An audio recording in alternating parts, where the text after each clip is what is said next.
Oh, dang. Gene, that's so loud. What? I'm sharing out your stream, you ungrateful F word. So yeah, I didn't cuss. All right. What's up, mindful. everybody? Here Wait, we so are. we're live? We're live. So we're live? We're live. We're live? And Young Mind... Oh, he's all the way up there. Okay. Alright, so yeah, try not to curseth. But... Don't use either the R words, or the F word, or the N word. Shab doesn't tolerate that. I don't tolerate that. Okay. Goes against Shab's principles. I'm Principal Whiskey. Okay, so... What's up, Dirt? Is Dirt here? Where's Dirt? Dirt's in the chat complaining about you.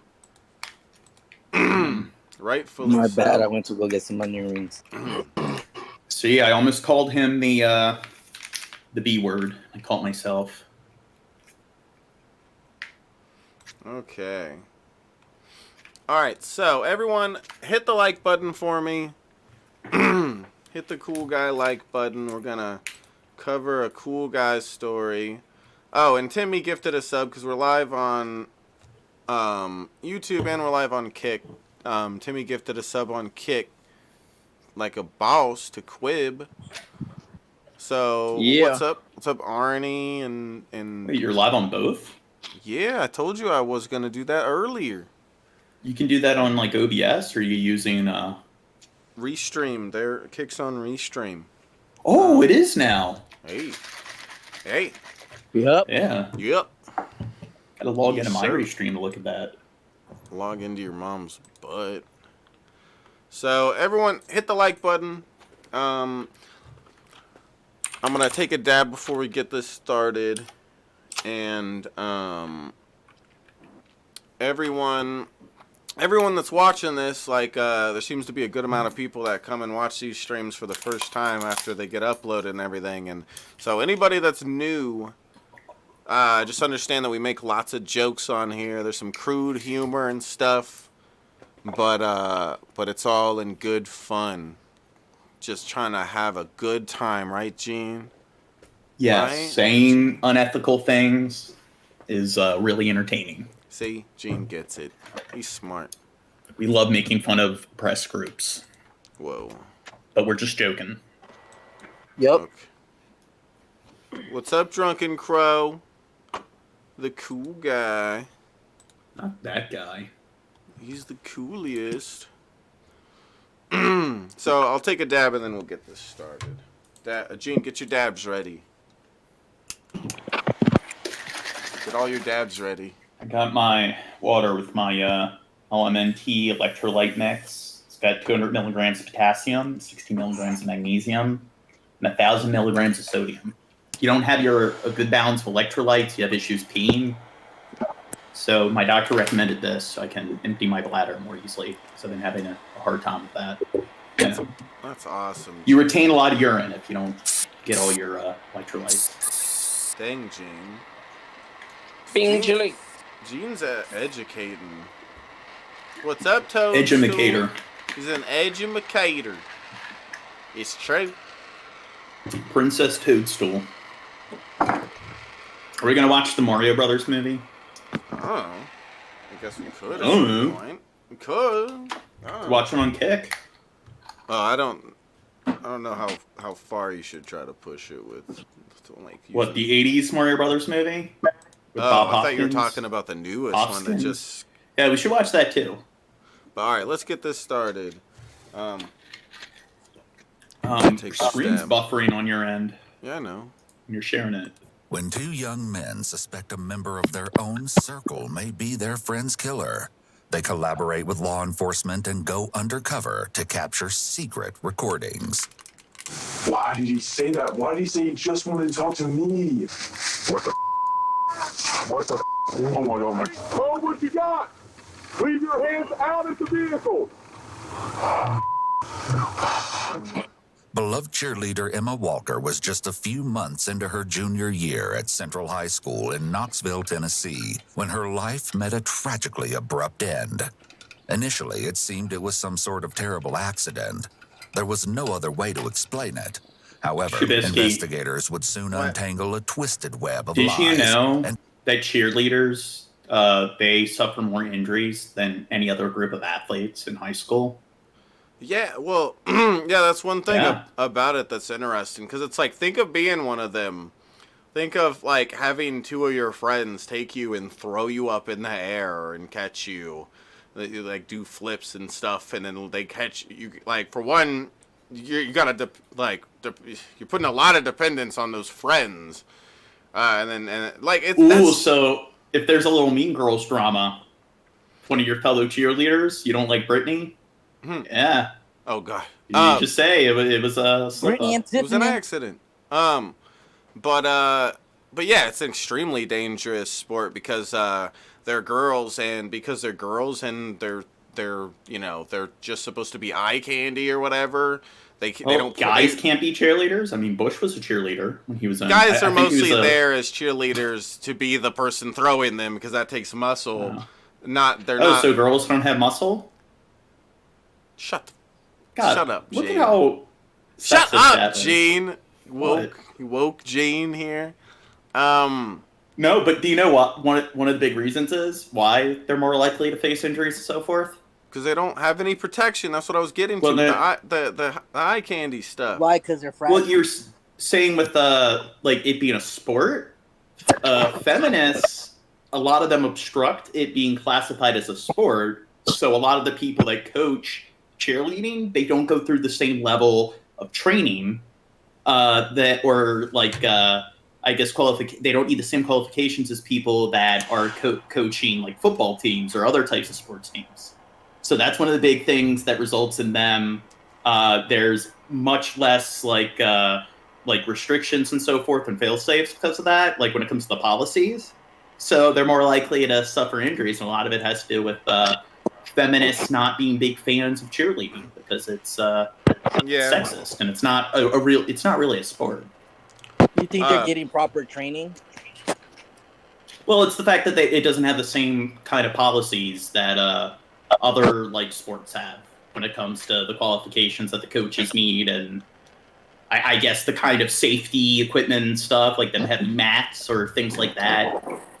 Yeah, Penn and Teller did an episode on it. Where they did? Yeah, where they had they interviewed or whatever. They had a girl on that was like in high school or middle school, and she tried out for cheerleading, and during the tryout, she fell and then hit her head or whatever, and then now she's disabled from quadriplegic. Yeah, she can't move anything except like her mouth or something now. She's like paralyzed like completely in her body or something. And and imagine that. Imagine you're this like 15-year-old kid. Well, but imagine you're this 15-year-old kid just trying out for something leaves you fucked up for the rest of your life like that. Like it seems like cheerleading shouldn't really be as popular as it is. It's I don't know. Well, it's not a sport. It's not a sport because they're girls. Yeah, I don't Uncovered think so the either. horrific reality. Someone had wanted Emma dead. Growing up, Emma's ultimate dream was to become a neonatal ICU nurse someday, and the honors student was putting in the necessary effort to ensure she'd get there.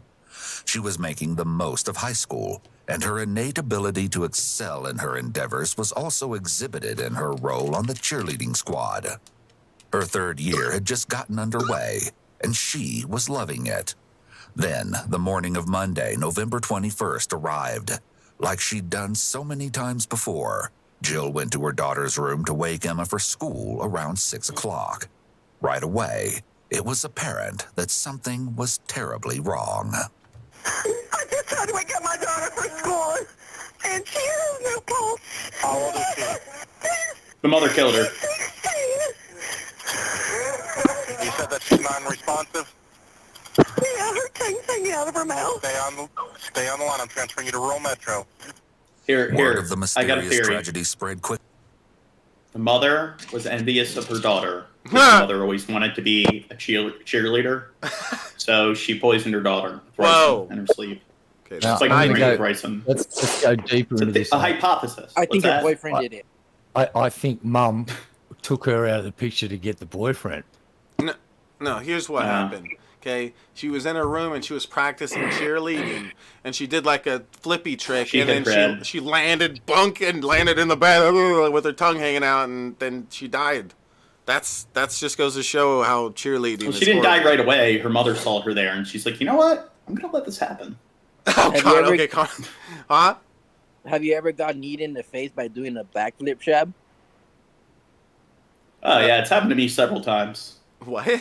That's pretty random. Have At I least, got? at least 3 times a week. That happens. Yeah, that happens. Very all- specific thing to Because experience. you said that she was doing acrobats in her room. I was like, have you ever did a backflip and kneed your face before?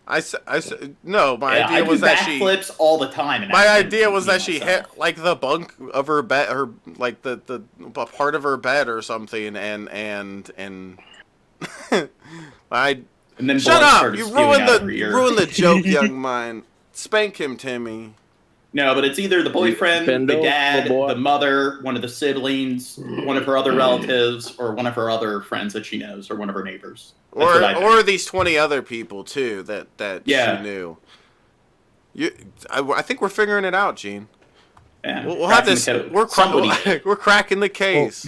I just want to point out that dispatcher sounds a little sus too. The person on the Yeah, phone. I think. Ooh, Yeah, we need yeah. to check out them. I think it's one of the 8 billion something people that live on the planet. All right, that's a good start, Gene. Okay.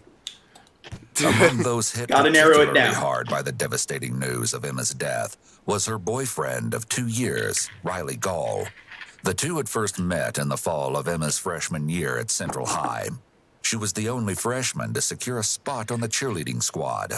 It was right around then that Emma caught the attention of junior and star wide receiver Riley Gaul. It came as no surprise that the two were soon inseparable.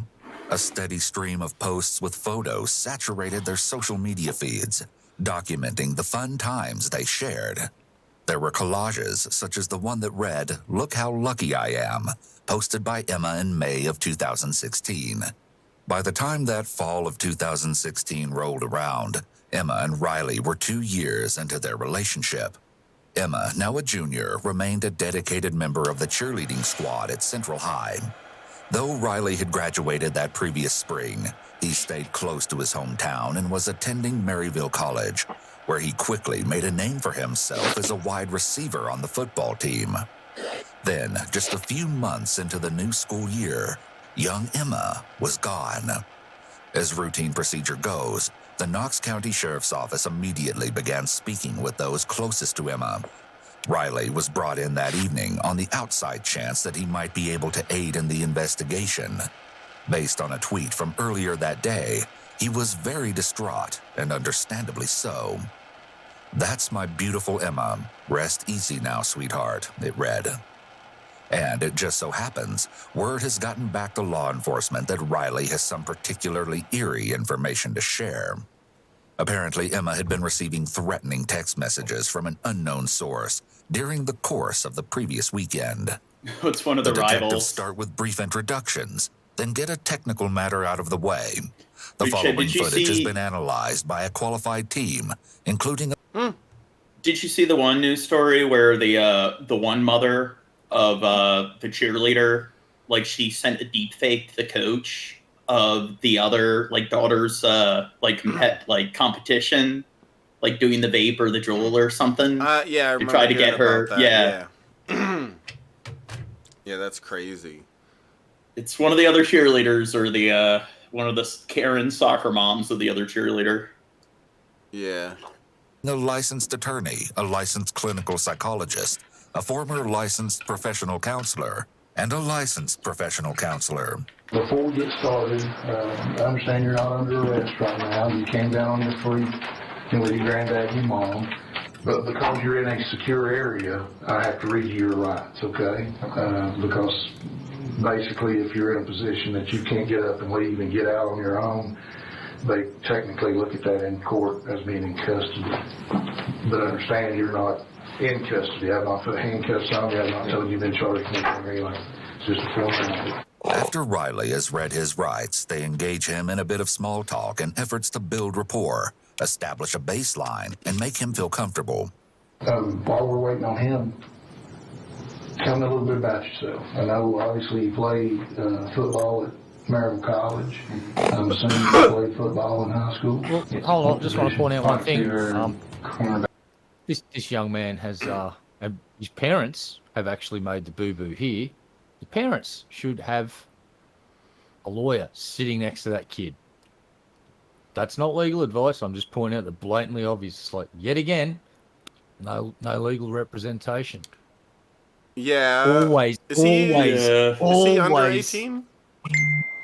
I think if you're actually no, I'm not sure. He's in college, so is 18 because I don't know. When I looked it up, it said 8. I think when he committed this, whatever he did, is 18. Well, I think some states, okay. some states, you might, if you're 16, you might be allowed to have a parent with you, but they can still get your consent, and they might not have to tell you that you can have a parent with you. So they might be able. That might be a little loophole or workaround.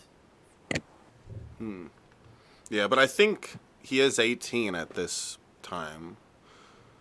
I think. Back, punt return, kick return, punter. Oh, I want to point out something too.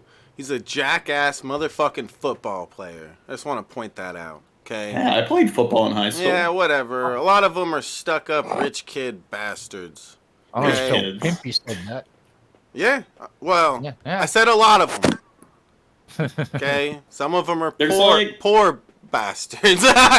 There's like 40 kids on each team, and there's the varsity and junior varsity. So that's like 80 kids out of like a high school with like, it's like 10% of the kids are on the I'm football not saying team. they're all jerks. I'm saying that. Ooh, somebody else is here in the waiting room. Look at you generalizing, Saying like a cheerleaders, lot. generalizing football Well, players. no, I didn't say nothing mean about cheerleaders.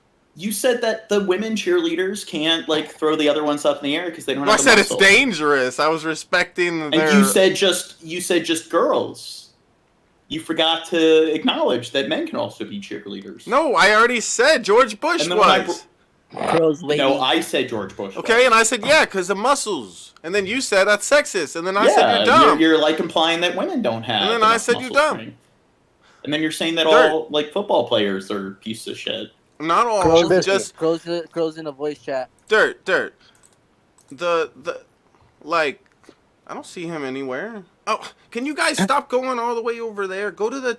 Is there no waiting? You gotta go to the waiting room. Here, I'll drag him. Wait, where is he? Oh. It's just I have to drag him like a mile down. We gotta go to the waiting room. Drunken crow, you slut. Why don't you move the watch party and the subscribers only? Why don't you move that closer to the voice channels section, and then move all the chat channels into like below all the voice channels? I don't know, but everyone here, try not to leave. If you're in here, try to just stay in here so it doesn't move cameras around. I don't have to keep moving. Look at Shep's poor executive functioning and organizational skills. But and then okay, Drunken Crow is having issues anyways. I don't know what's up with his Discord. His shit's been acting a fool. He might have to. Well, my Discord was like really screwing up and everything. Okay, so a week or two ago. Let's get back to the story though. Yeah, the rich kid jock jerk. Well, you kicked Hall's butt all over the place last year, so it's in your senior year, right? It's always painful to lose to you guys. Good luck. Hang in there. It's always painful to lose to you guys. Where is he at? Yeah, I don't know. Where's Drunken Crow at? Stay at it. Work at it. A few minutes later, the detectives dive into the true reason for the meeting. They Stop asked derailing Riley the to stream, provide a Dirt. timeline of his whereabouts over the previous What, he was singing. weekend. Let's start with Friday. What, do you have classes during the day? Wednesday, Friday, I have an 8 a.m. and a 9 a.m. And Tuesday, Thursday, I have a 6 a.m. and an 11 a.m. And then the other class on Monday, Wednesday, Friday is a 1 p.m. Wow. You stay pretty busy, don't you? Let's start with Friday. You get out of class at 1 p.m. Mm-hmm. What happens from there? Riley explains that he headed to his grandparents' home that evening, then went to his friend Noah's home shortly after, where he spent the night. Then, according to Riley, his seemingly normal morning took a chilling turn. And it all started with a message from Emma. And she was kind of acting frantic over the phone. And she said that someone was trying to get into her house. Somebody was dressed in all black. They had a face mask on. She said that she saw them. She said she thought they were just taking a walk in the neighborhood. And then when she passed them to pull into her driveway, they put on a pair of glasses. And they started, she said they kind of sped up. So she went into the garage and shut the garage. And that's when I dropped all the stuff I was in at my stepdad's house and drove all the way to her neighborhood. Did you say she texted you that information? She texted me she was asking if it was me at first, and I told her no, what's going on, and that's when she FaceTime called me. She was crying and freaking out, so I said, okay, give me a minute, I'll come down there and check it out. Riley raced to Emma's home, and approximately 10 minutes later, he arrived. I went to her backyard, made sure, nobody was back there, checked under the porch and everything. Mm-hmm. Looked up and down the street. But by that time, the would-be intruder was gone. Still, a residential surveillance camera captured a few seconds of footage as the man walked down the street. Riley returned to Noah's house somewhere around 8 p.m. and stayed the night once again. Time do you leave and where do you go Sunday morning? I don't know what time I woke up, but when I woke up, I went back to my grandparents and then went back over to Noah's house. And I got back to campus around 11:30, 11:45.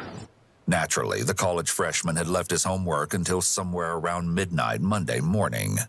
I got back up to my dorm, and I tried logging in onto my Miracle College email, but I realized I couldn't because I was logged in on my grandparents' my grandmother's laptop back in Knoxville, and it was late, almost 12:30, 12:15 or 12:30 around there. So I didn't think they were awake, so I drove back to Knoxville because I needed to do my homework. Whoa, Zach says. And I logged myself out of the laptop at my grandparents' house. My grandfather was awake though. He saw me log out of the laptop, and from there I left. It's intriguing that Riley felt the need to emphasize how his grandfather saw him log out of the laptop, almost as if he's expecting that the detectives will think he's lying about why he went home. He saw me log out of the laptop. When someone who's being questioned acts defensive before they have even been accused of something, it can be seen by law enforcement as a possible sign of deception. I ended up not doing any of my homework. Instead, I got back to campus around 1 a.m. and just sat in my car for about 2.5 hours, and just slept. 4:30, I fell asleep around then, and that's when I woke up to people calling me about what had happened. Well, first he had texted me, and he was like, hey man, I'm sorry about what happened. So I was like, what are you talking about? And he called me after that, and he said, did you not hear what happened? I said, no, what are you talking about? And he said, they found Emma dead in her bed this morning, or unresponsive is what he told me. And that's when I started freaking out, having a breakdown. So my parents, or my mom and my grandmother, were coming out to campus to get me. They probably got there around 9-ish. 9:30, somewhere around there. As soon as he starts talking about being told about Emma's death, Riley starts stroking his face. This is a self-soothing behavior indicative of heightened anxiety.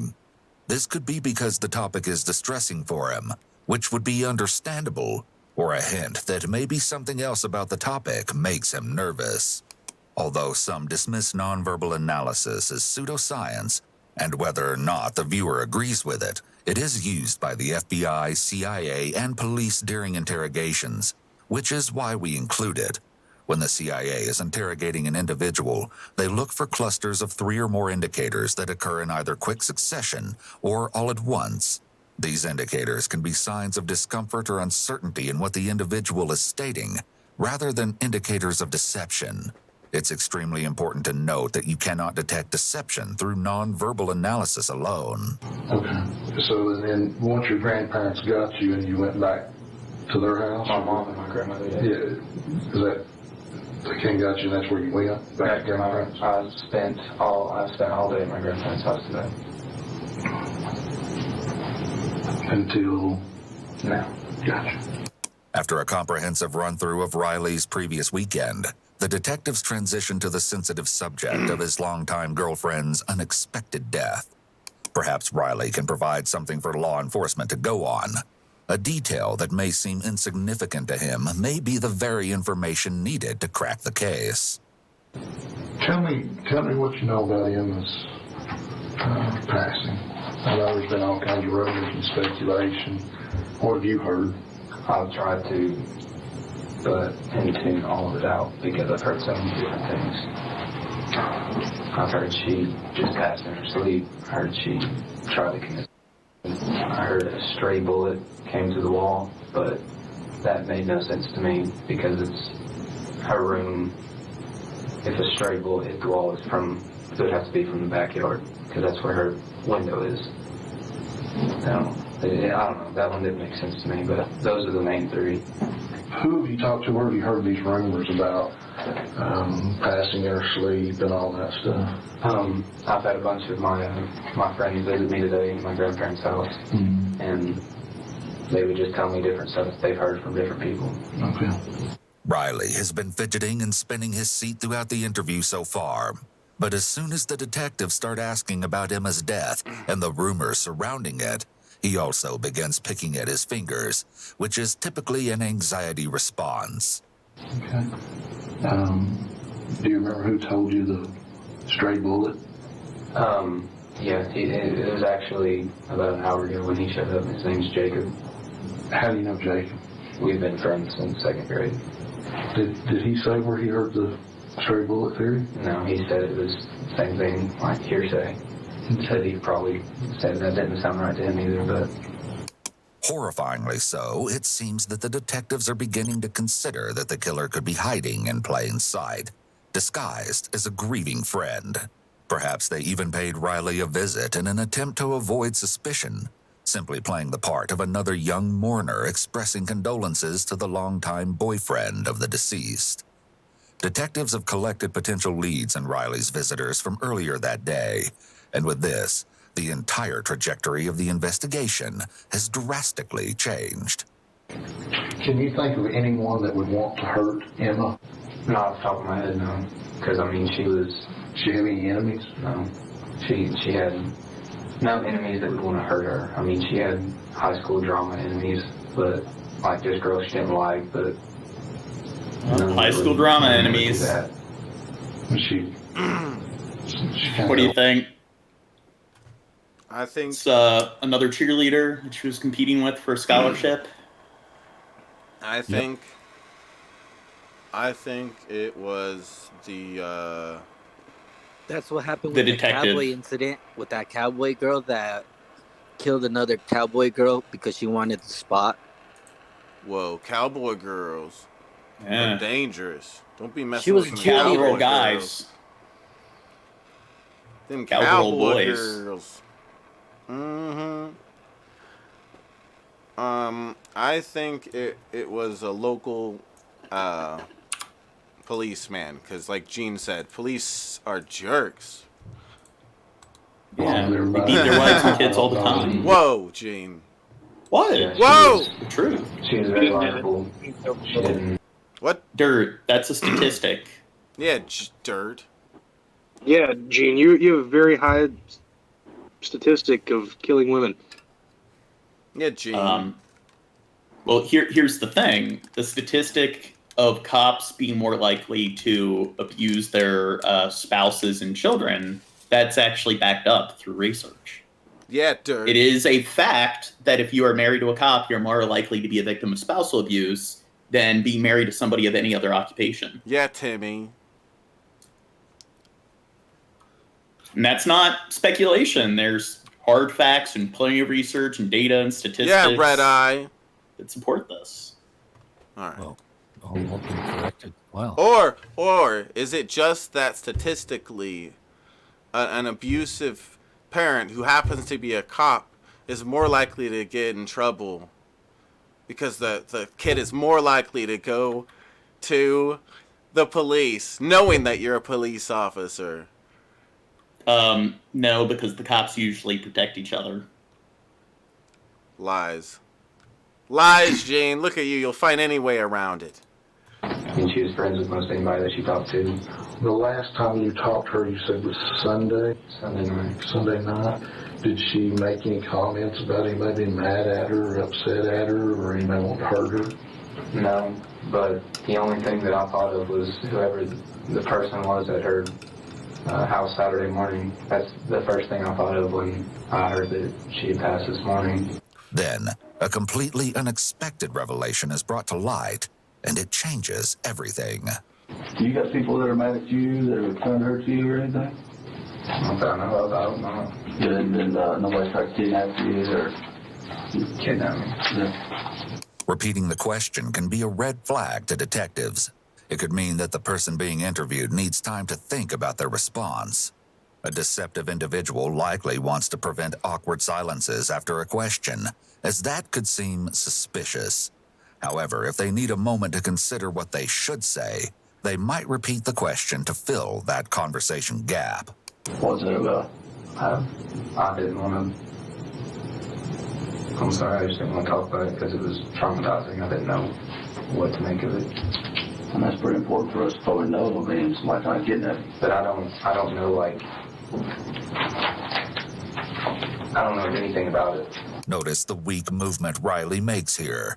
It's a half-hearted shrug and his hands barely raise. You saying that he got kidnapped now? Throughout, his illustrators have been minimal.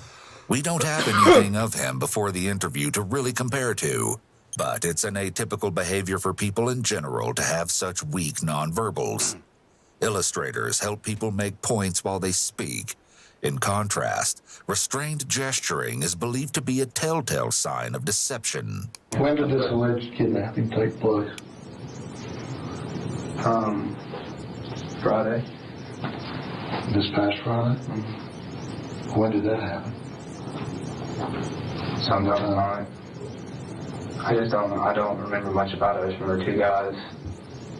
Literally, I was Friday night before I got to Noah's. Went up to my stepdad's house. And I pulled in the driveway. And this van pulled over across in the semicircle. And these two guys were like walking across the street. I didn't think anything of it because they weren't like in a rush. Mm-hmm. And I turned around, I'm about to get in my car. Next thing I know, one of them grabs my back, and the other one's around the corner.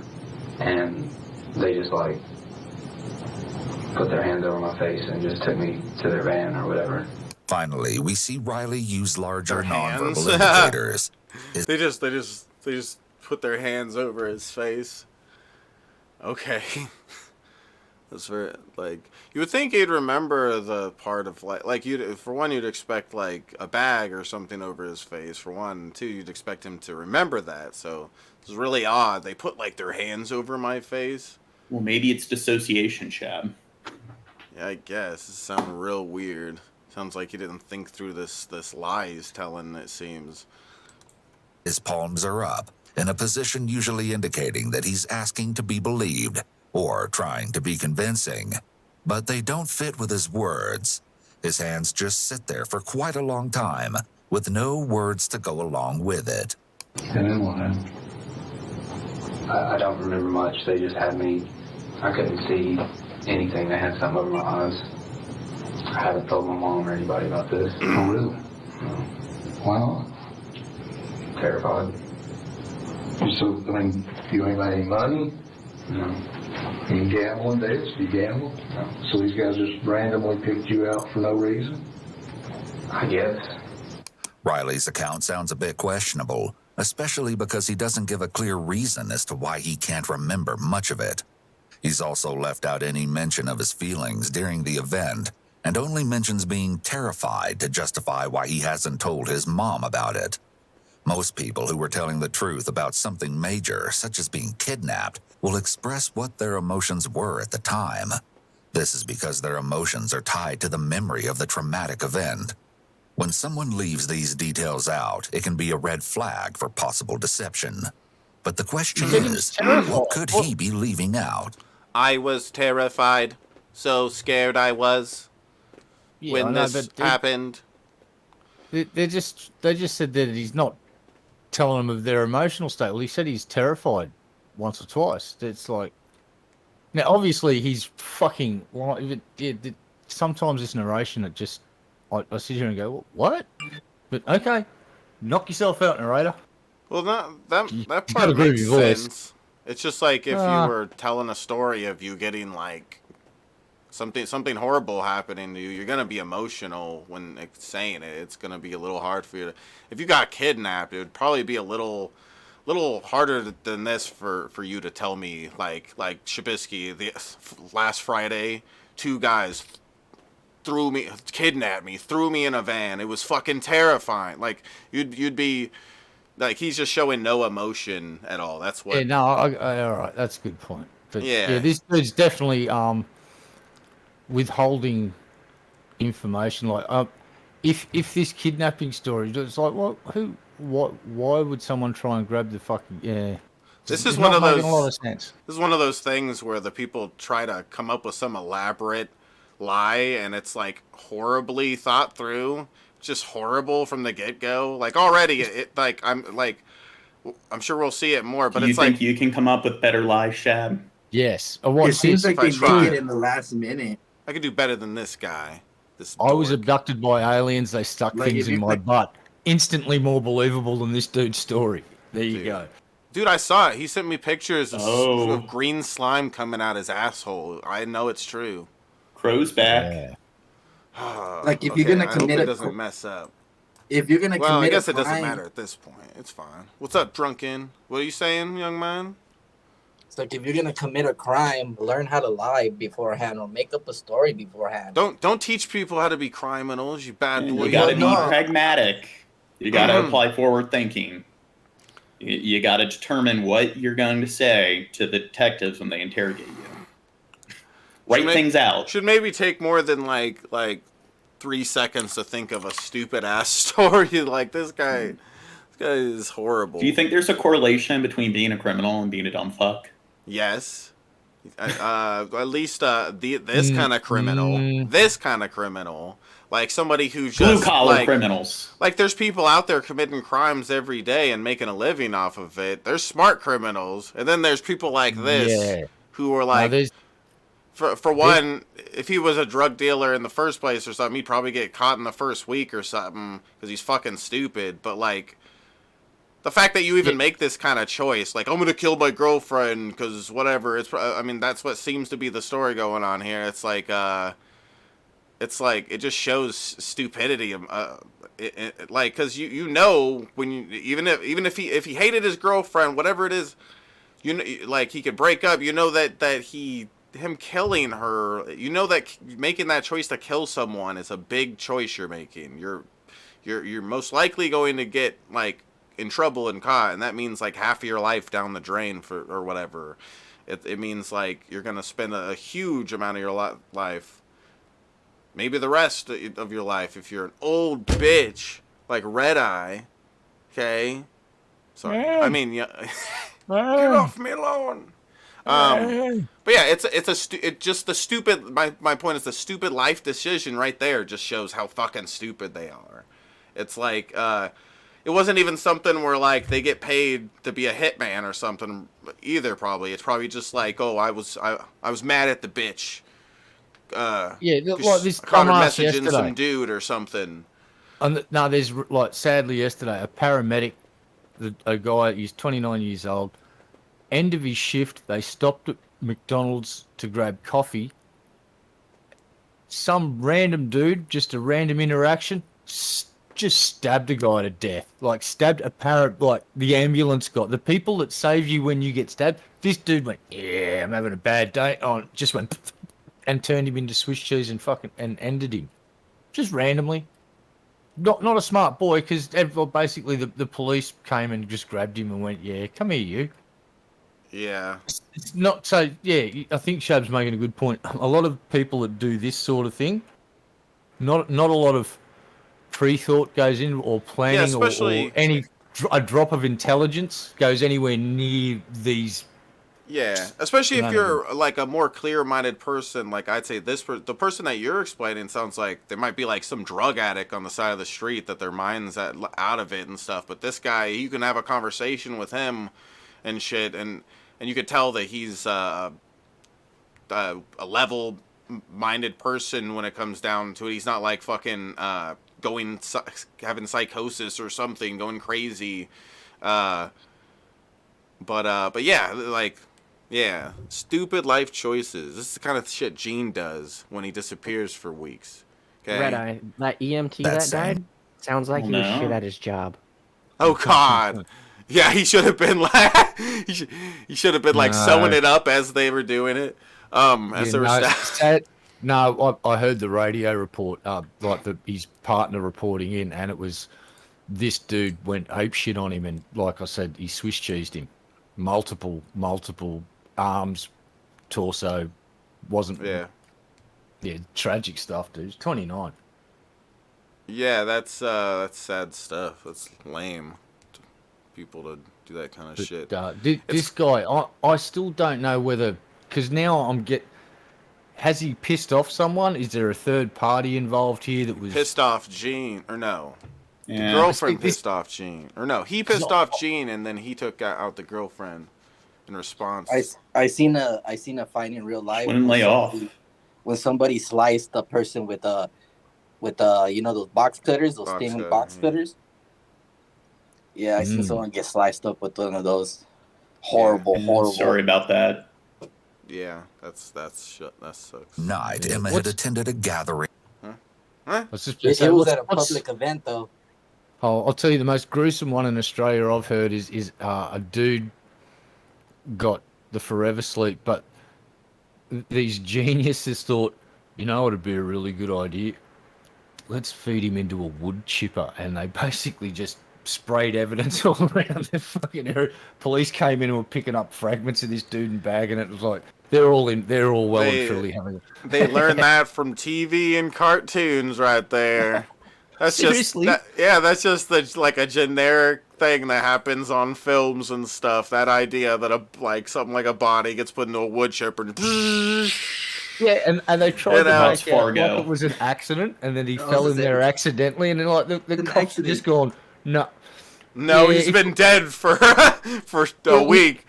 Here's the problem, though. From what I understood, there was no mix of different materials, if you know what I mean. It was just like a clean feeding of one material. Like if he was clearing a jam, there'd be wood and him pretty well fused together, and there were clearly none of that at a level that would indicate there was you know what I'm trying to say. Yeah, the story did not stack up in court. People are so dumb with their lives and shit. They're like, seriously, it's like a little kid trying to lie to get out of something with their parents. It's like, it's that level. It was an accident. Yeah, it's that level of intelligence goes into it. Like a fucking 12-year-old lying to their parents. Like, they're just so stupid. But they're doing stuff crazy. They're not just like taking cookies from the cookie jar or something. They're fucking murdering people and then lying about it like a dumbass 12-year-old. It's crazy. Yeah. Charlie, are you stealing cookies from the cookie jar? No. Well, there's like crumbs all over the bed, like the bed around him or wherever he is. All over their face. All over their face. Their hands in the cookie jar. I've never even seen a cookie. Ring at a friend's home after the football game. It was somewhere around 11:30 p.m. when she began receiving alarming text messages from an unfamiliar phone number. They did ask me, they're like, who would you want to talk to for the last time? And so I started freaking out, and I said, Emma. Text messages instructed Emma to go outside. They stated that they had her loved one in their possession, and if she didn't comply with their demands, he'd be hurt. And they made me call Emma. She wouldn't answer my phone multiple times, so they used their phone. And I was just crying and screaming. She thought it was a joke. She thought I was playing a prank on her. Riley has been fidgeting with his hands and moving in his seat this entire time. This indicates that he's been letting off his excess energy, which is going to be a red flag to the officers that he may be hiding something. Like, even Gene, if Gene got fucking kidnapped and this happened to him, even he would have more emotion in his storytelling of it. You know what I'm saying? No. Here's the red flag. She was not picking up the call from his number. I'll probably be still traumatized. They have definitely had a falling out at some point. Now, I'm thinking she has kicked his ass to the curb. This is my working hypothesis, my first legit one. He's been caught playing around. She's booted him to the curb. He's reacted incredibly badly. And I think that he's so stupid that he did this whole plan, got a separate phone to do this call that probably really took place, and he's so stupid that he thought he had to buy a separate phone that he probably threw away or destroyed in some sort of way, even though the plan made plenty of sense with him using his own phone because he got kidnapped. How much you want to bet? That's the reality of it. He added that on there, and it's too stupid to understand. It didn't even make sense to add it on there, and it was unnecessary. I don't know. Maybe I'm being a psycho, but it seems like that's where it's going. Look, both are possible at this point. I'm trying to keep it nice and simple. He got caught playing up with another girl or another boy or someone that may not have decided what gender they are at that specific point in time. I don't know. I'm not here to judge that. I'm here to judge him, though. He's guilty as sin. He killed her. He got caught playing up. She kicked his ass to the curb. He took the rejection badly and went, if I can't have a new one, can't. And he went over and went, because apparently there's a bullet hole in the wall. Yeah, something. We'll see. I don't know. Or he's got a very small penis and he was humping the wall. Sometimes I do that. A little hole. Yeah, I know. The fact that You're like Emma a little thought woodpecker. Whoa. Riley was playing a joke on her could suggest that he had done something in the past to make her doubt his sincerity. A friend accompanied Emma outside, and that was when they located Riley, lying face down in a nearby ditch. According to her friend, Riley appeared to be disoriented. I woke up where Emma was. Where was that? In her friend's yard. It's right off Tassel Pike. I literally remember my head ached for the rest of the night when I got back to Nose after that. Did you tell no one about it? Yeah. They thought I was messing with them. That's why I haven't talked to anyone about it, because no one would take me seriously. It's interesting that Riley still hasn't asked exactly what happened to Emma. Most people would ask at some point, while maybe not early on since they don't want to interrupt investigators. They wouldn't want to sit through the entire interview without asking for some kind of information about what happened. This is likely a red flag to detectives. After acquiring the information they need for the time being, the detectives conclude their interview with Riley. Just want to answer Agent real quick. No, the reason he did all that was to get her to come out of the house so he could, because probably plan A was don't whack her in front of witnesses like the rest of her family in her own house. Like, you want to try and avoid witnesses. Those pesky things can testify against you. Witnesses are so annoying. Yeah, I know. And they make things so inconvenient. What a bunch of jerks. Riley, I do appreciate that.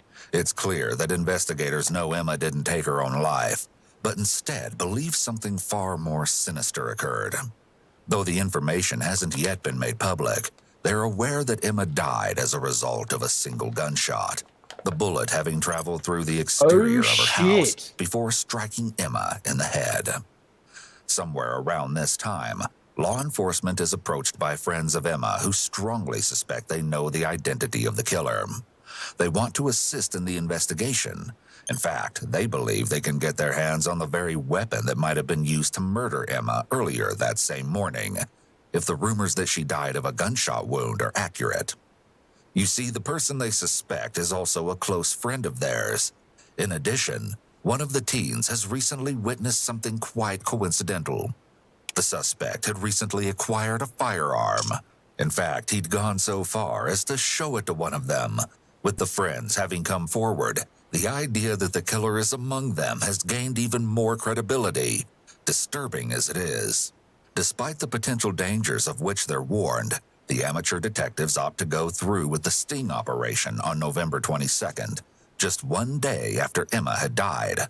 A plan is constructed, and the friends are wired and equipped with a hidden camera. I'll do that. Dude, all of you. There's nobody else I'd rather be going into this shit with. Nobody else I could go into this shit with. Holy shit, man. This is insane.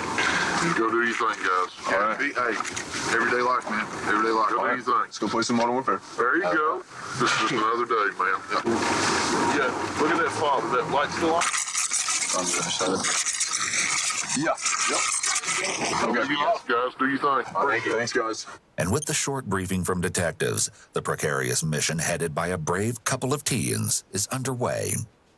The friends return to one of their homes and prepare for the suspect to arrive. So, dude. Okay. So, that's a bit. Me and we're back in the crib. dude. Yeah, that's fine. Okay. Yeah, I'll walk out there. All right, I'll see you. I'll see you, man. Dude. Why did he say that? Why did he say he just wanted to talk to me? No. Holy why does he want me to talk to him about? I don't know, man. I don't know. All I can think about is that he would trust you more than me. Which, I mean, yeah, because I was been bullshitting him harder. Mm-hmm. All right, FYI, guys, my roommate is not home. He's going to be at work till about like 1 or 2 a.m. tonight. One of the friends updates law enforcement who's listening in. The suspect is due to arrive in just a few minutes. The hidden camera is strategically placed just before the suspect enters with his friend, and both take a seat on the couch. Apparently, the two had a short conversation outside, and the suspect would like for his friends to accompany him on an errand of sorts. But before they get to that, they speculate on Emma's potential manner of death. We know that very little information has been made public, and they only have rumors to go on. Well, 2 of them at least. We suspect that the third knows everything. They would have automatically ruled out any kind of suicide, or I mean, not ruled it out, but like, if she would have got shot through the wall, you don't just get shot and die instantly unless you get hit in the throat or in the head. Yeah. Unless you got shot directly in the heart, but still even that, like you're going to feel that and wake up and be able to try and like crawl out of your bed. Yeah, it doesn't make sense. Like, I still don't understand how What she fucking died. planet is this kid from? Yeah, like it can if it hits you in the right spot, like regardless of whether it kills you, it could just knock you out, and you'll just spend the rest of the time dying, Or being in a out. concussion or whatever. Dude, there's scenarios where there's all sorts of things that could happen. It's not just that simple. And then there's people that could get hit and then they survive and live. Head wounds are very weird. There's people that cough up big chunks of their brain. And then, isn't that so stupid that these kids, Yeah. the way this kid talks, he thinks that a heart shot is an insta kill, but like you getting shot in the brain, like you'll wake up from that and you'll get up and you'll be like, yo, what the heck, man? That like kinda hurt. Characters get bro. shot in the head all the time in video games, and they don't die instantly. Yeah. Remember the high crimes we did in Kick, where that girl they shot all her friends, but they shot her too, and they hit her in her head, and she didn't die, so she went for help. That sounds familiar. I think I slightly remember that. But yeah, that happens all the time where people get shot and they survive. As well as get shot and fucking die instantly, depending on where they get shot. And it doesn't have to be just the heart for them to die or whatever. I don't know. These kids It are has to living do on another with planet. what kind of gun they're shot at, the angle, Yeah, there's depending all on who the sorts of gun different- uses. Yeah. Even a blank shot. There's a case in Australia. They were filming a video for a hip hop song. Hip hop. And the prop gun shot out a little bit of cotton wadding, and it had enough velocity when it hit the guy on the chest. It didn't penetrate his body, but He went into cardiac arrest and he fucking died because of a gun blank. Wow. So you don't even need a bullet in there. You just need enough of a blunt force trauma. You can cause enough damage to end someone's life. Yeah, there's one kid who he shot cigarettes at his other friend as a prank, and the cigarettes punctured his chest and got into his heart. Yeah, you give something enough velocity, it's instantly like that cigarette butt is going to just get charred up and become a nice crispy projectile. That's Yeah. Put a washing machine in a catapult and launch it at somebody to kill them. Billy Boy Blue is here. You gotta tell him how much you love him, Gene. Who's Billy Boy Blue? He's our Lord and Savior. Yeah, he's God. It's likely that no part of this discussion is medically accurate, but the undercover friends play along in an attempt to get more information from the suspect. Yeah. And Okay. So the person back. so the person that they're trying to get this information from, who probably committed the murder, is so stupid that he's the one that we heard say that shit. Where they're like, "Duh, yeah, it would have to be a shot to the heart for it to be to die, dude." Yeah, okay. Good thing people good people thing. No, I've played Call of Duty now since Call of Duty World at War, the first one. And I know that a headshot can take a person out in insta-kill. I know this for a No. fact. He was saying heart. He was saying. Oh, and a heart shot. I can kill you a heart shot, but I've got to use a big enough sniper rifle. That's all. He was saying that she couldn't have. That's only hardcore, bro. He's saying she would have woke up if it would have been anywhere but the heart. If it would have been in the head or something, she would have woke up and been like, "What the heck?" It's like, it's a good thing that we live in a country where people like this dope can get a handgun anytime they want. It's great that we live in this kind of country. I know one thing for sure. They were using wall hacks because he shot her through the wall. Yeah, that was a wall hack. Yeah. Speculation continues. He was modding. Yes. I don't either, but if she truly got shot through the wall, then she would, say it hits her in the stomach. Say somebody shot her in the wall, hit her in the stomach. She's going to wake up. You don't just get shot and lay there. Yeah, I don't see how she wouldn't scream or something, like anything. And she just laid. Unless it was just like a ridiculous shot. If it hit her in the head, then they would have saw that. Well, yeah, but you don't know see that. though. They could have walked in and seen her just. Well, but they would have seen because it was a murder investigation from early that morning. As far as I know, like they never thought. They always don't know anything about how she was found or when she was found. Because whenever you hear, exactly. Whatever they always knew it was whoever you hear it from could not be true. They knew it was a homicide. I imagine like people heard the gunshot, maybe like, what's that? Oh, no, never mind. No, just went back to sleep or something like that. Imagine like being the mom and remembering that. Remember like hearing a loud noise and then being like, oh, whatever, just brush it off and go back to sleep. That's probably what happened. Well, right. You're in America, and I'm going to do a bit of a generalization here, but I've seen enough footage to just know that you'll be in the city or somewhere, and you'll just hear in the background, it's like pop, pop, pop, pop, pop, pop, pop, and you just like someone's just let go half a clip at someone. It's like, oh damn, and then you'll hear return fire. Yeah, in some places, Baltimore. In some places, gunshots every but night. regardless of that, it seems to be just one single shot that was done.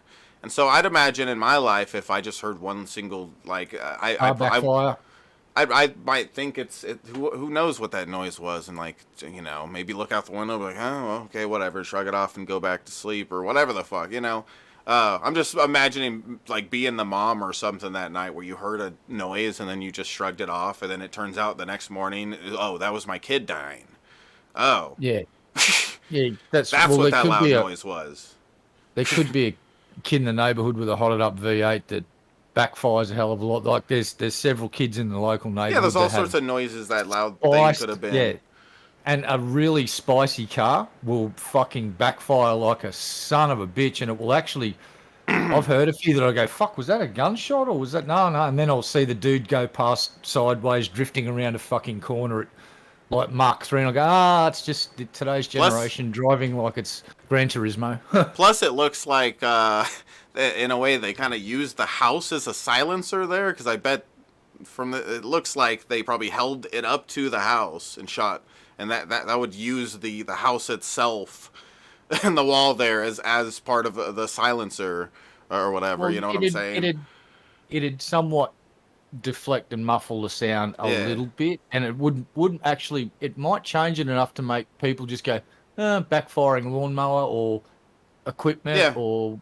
Yeah, that's true. It's going to make it sound a little different, too, and everything. Yeah, I bet it was that kind of thing. I'm just, don't mean to go on too long about that, but I'm just imagining being like the parent in a couple rooms over, and you heard a noise that night, and you just went back to sleep or whatever. Maybe you thought it was the TV or something, From the first second, because they put in protective custody. You serious? Yeah. The suspect is clearly alarmed by this information. The thought of a friend having been murdered would be quite devastating to hear. However, it's much more probable that the shock is from knowing that if her death was in fact a homicide, then law enforcement's main focus will be to locate the killer. Which brings us to our next important topic of conversation. But I'm trusting you guys, with my life, because, this is 70 years in jail if I get convicted of something I did do. And are you busy right now? Are you about to do anything? Well, can we go to the bluffs? Because I need to get rid of the gun. Up the bluff. I'm going to throw it into the water. They'll never find me. I'm trying to hit the water with, rocks and I can't do it. Well, we did it with beer bottles. Sure. We can go on the smaller ledge that really looks out of the water. I got your back, man. Jesus Christ, dude, I got your back. If it's in the Tennessee River, they will never find it. So that's why I just want to eliminate that from the equation as a whole. I feel you. Cover your bases. Cover your bases. I feel you. That's your decision.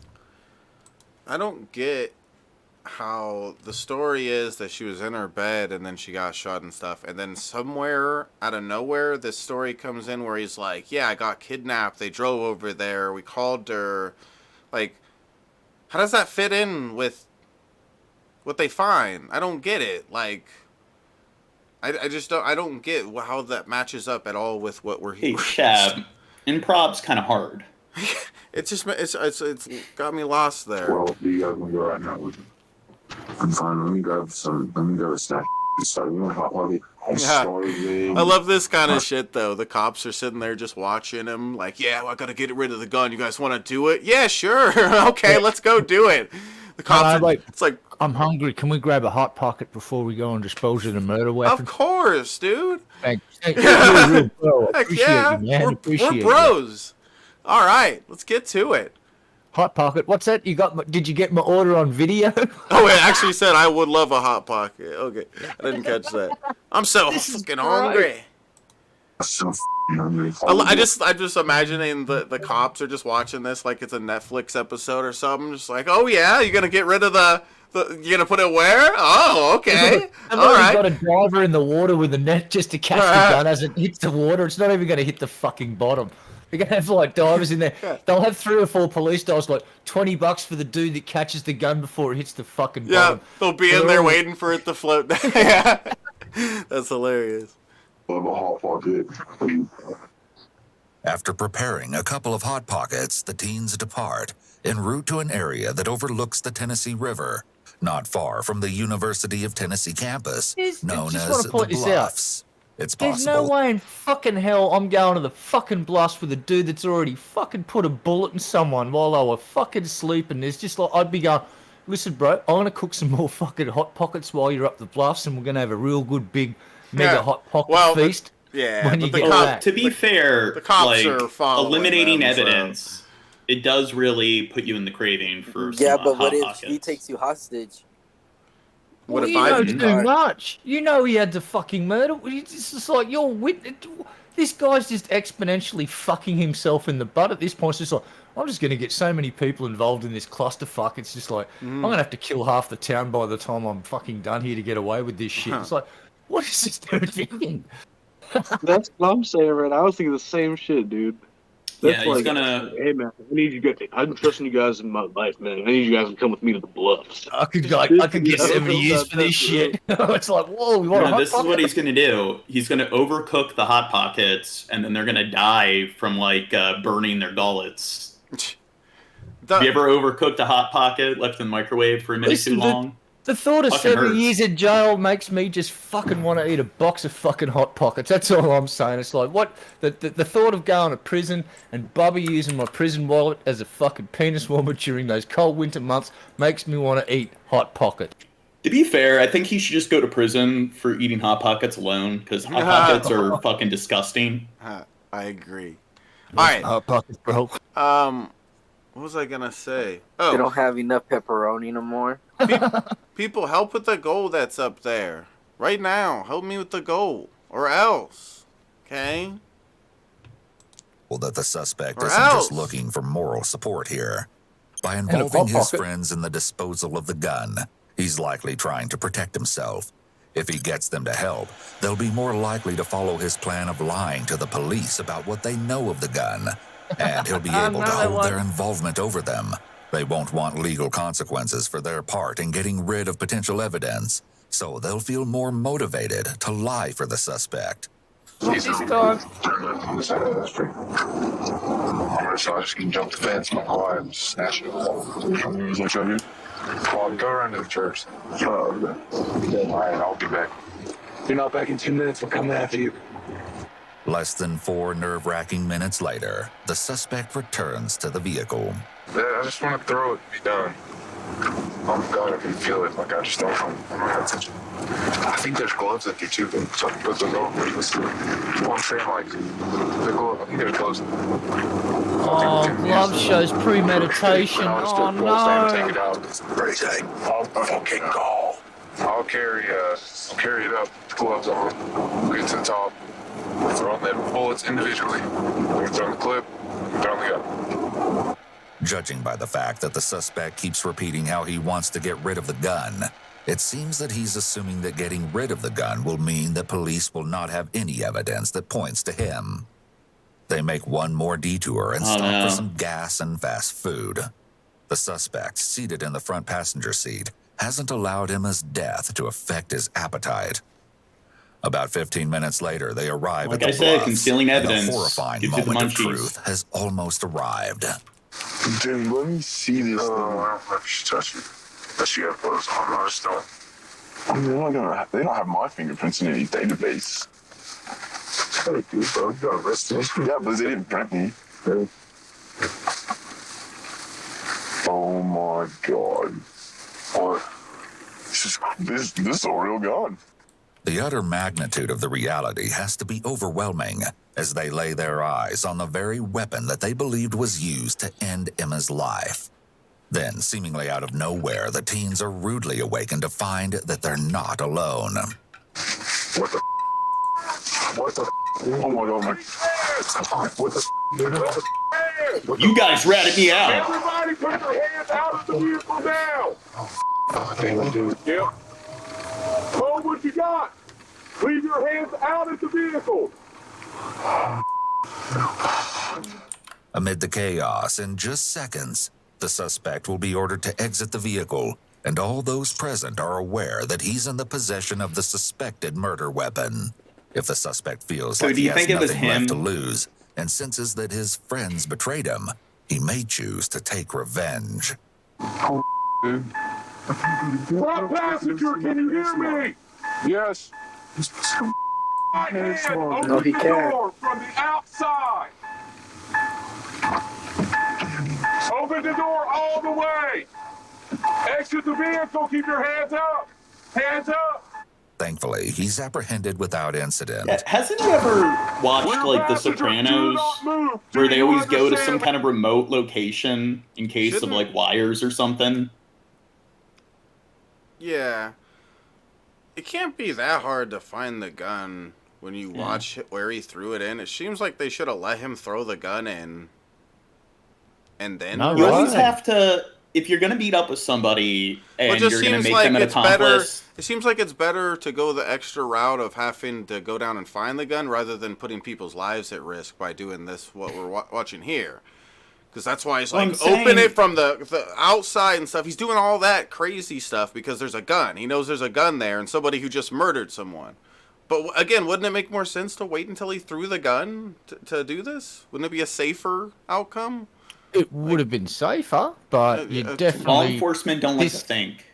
Well, here's the thing, they've definitely got the guy with the murder weapon, and I'm assuming that the river that he's about to toss it into is a somewhat fast mover, so that gun could end up downstream quite a long way, because those things have got a lot of plastic in them there. It's not just going to go bloop like an old school revolver and sit to the bottom like a fishing sinker. There's a good chance that it and the bullets could get spread over 50 miles of riverbed, which makes it incredibly hard to prove at that point they originated from that spot.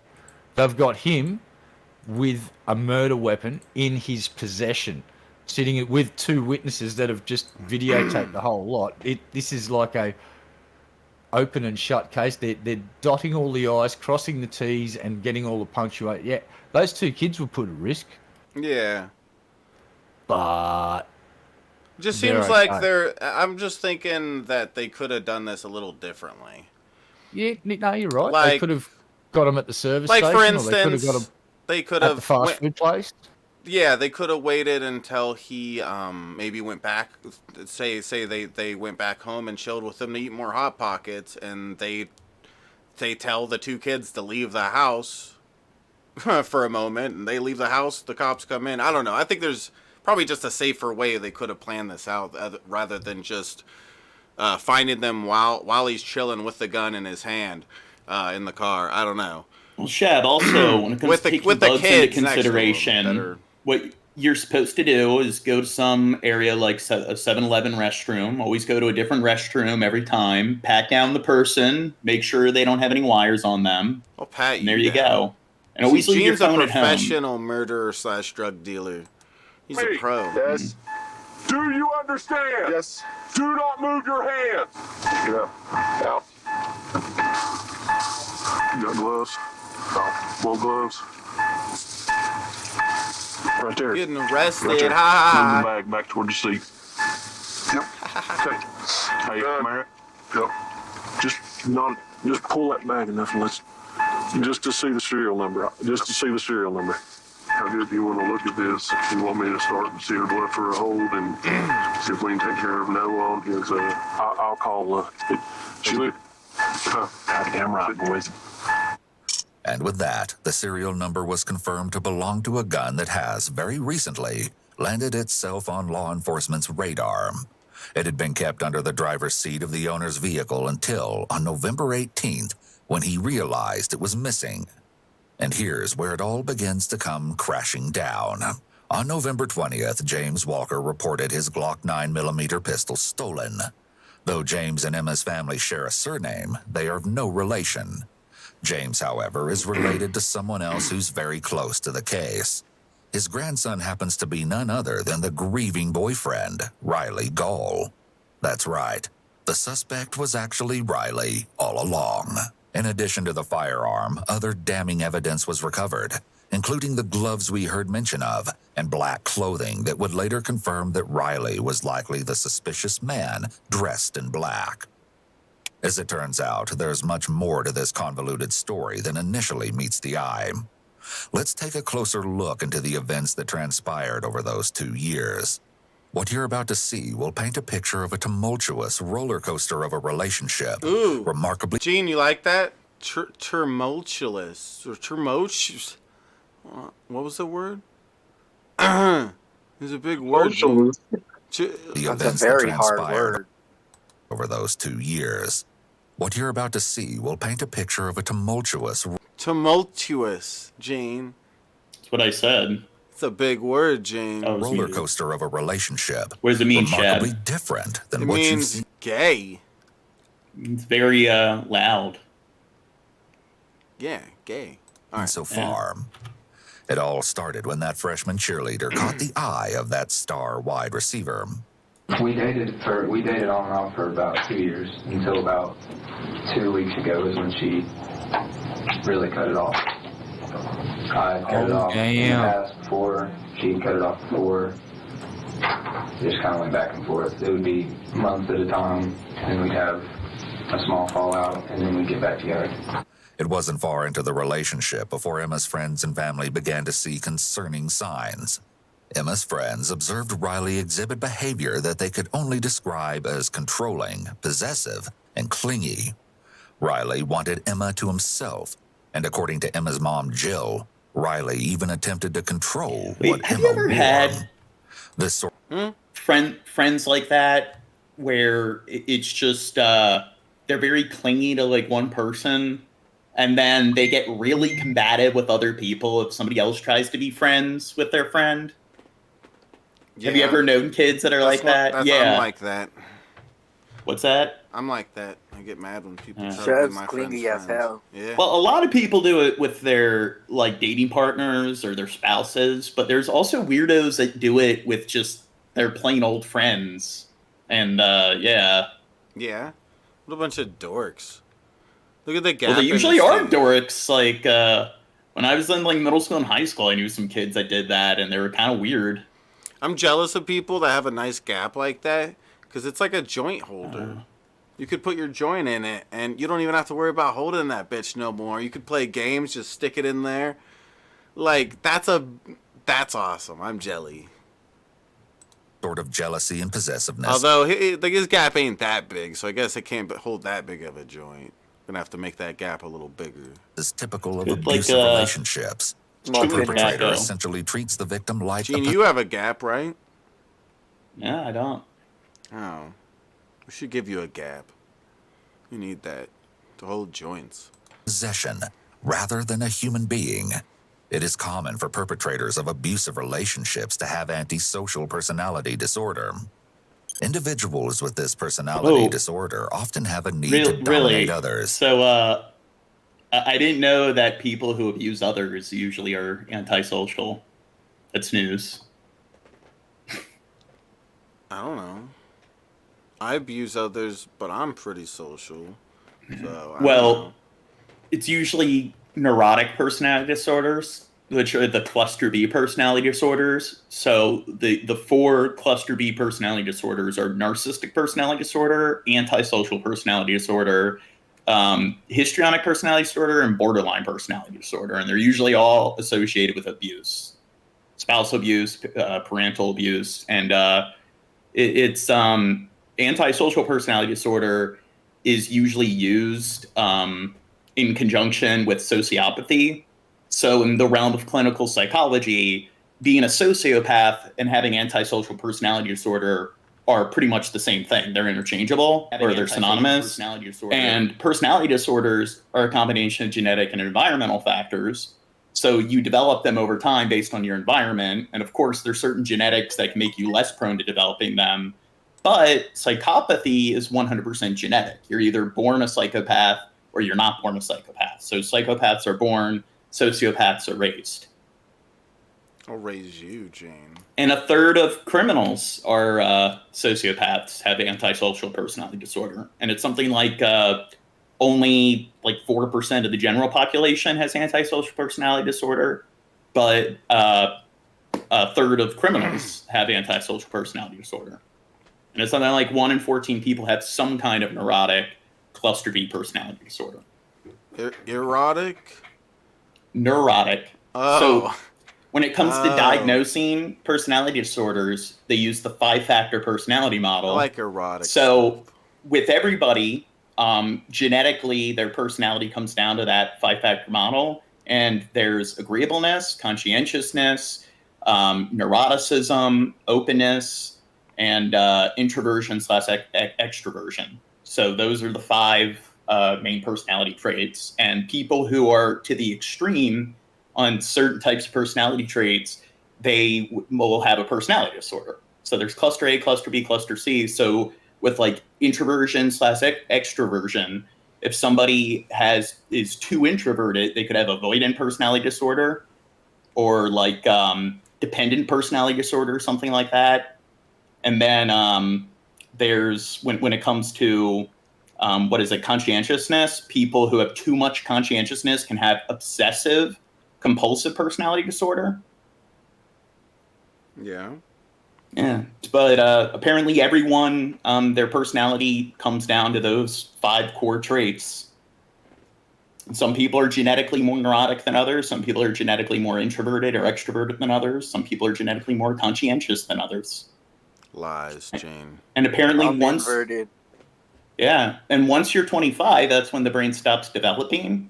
And apparently it's really hard to change your personality once you're 25. So if you're like, you know what, I want to be more extroverted, or you're like, you know what, I want to be more agreeable or conscientious, apparently those are kind of goals that aren't really that achievable.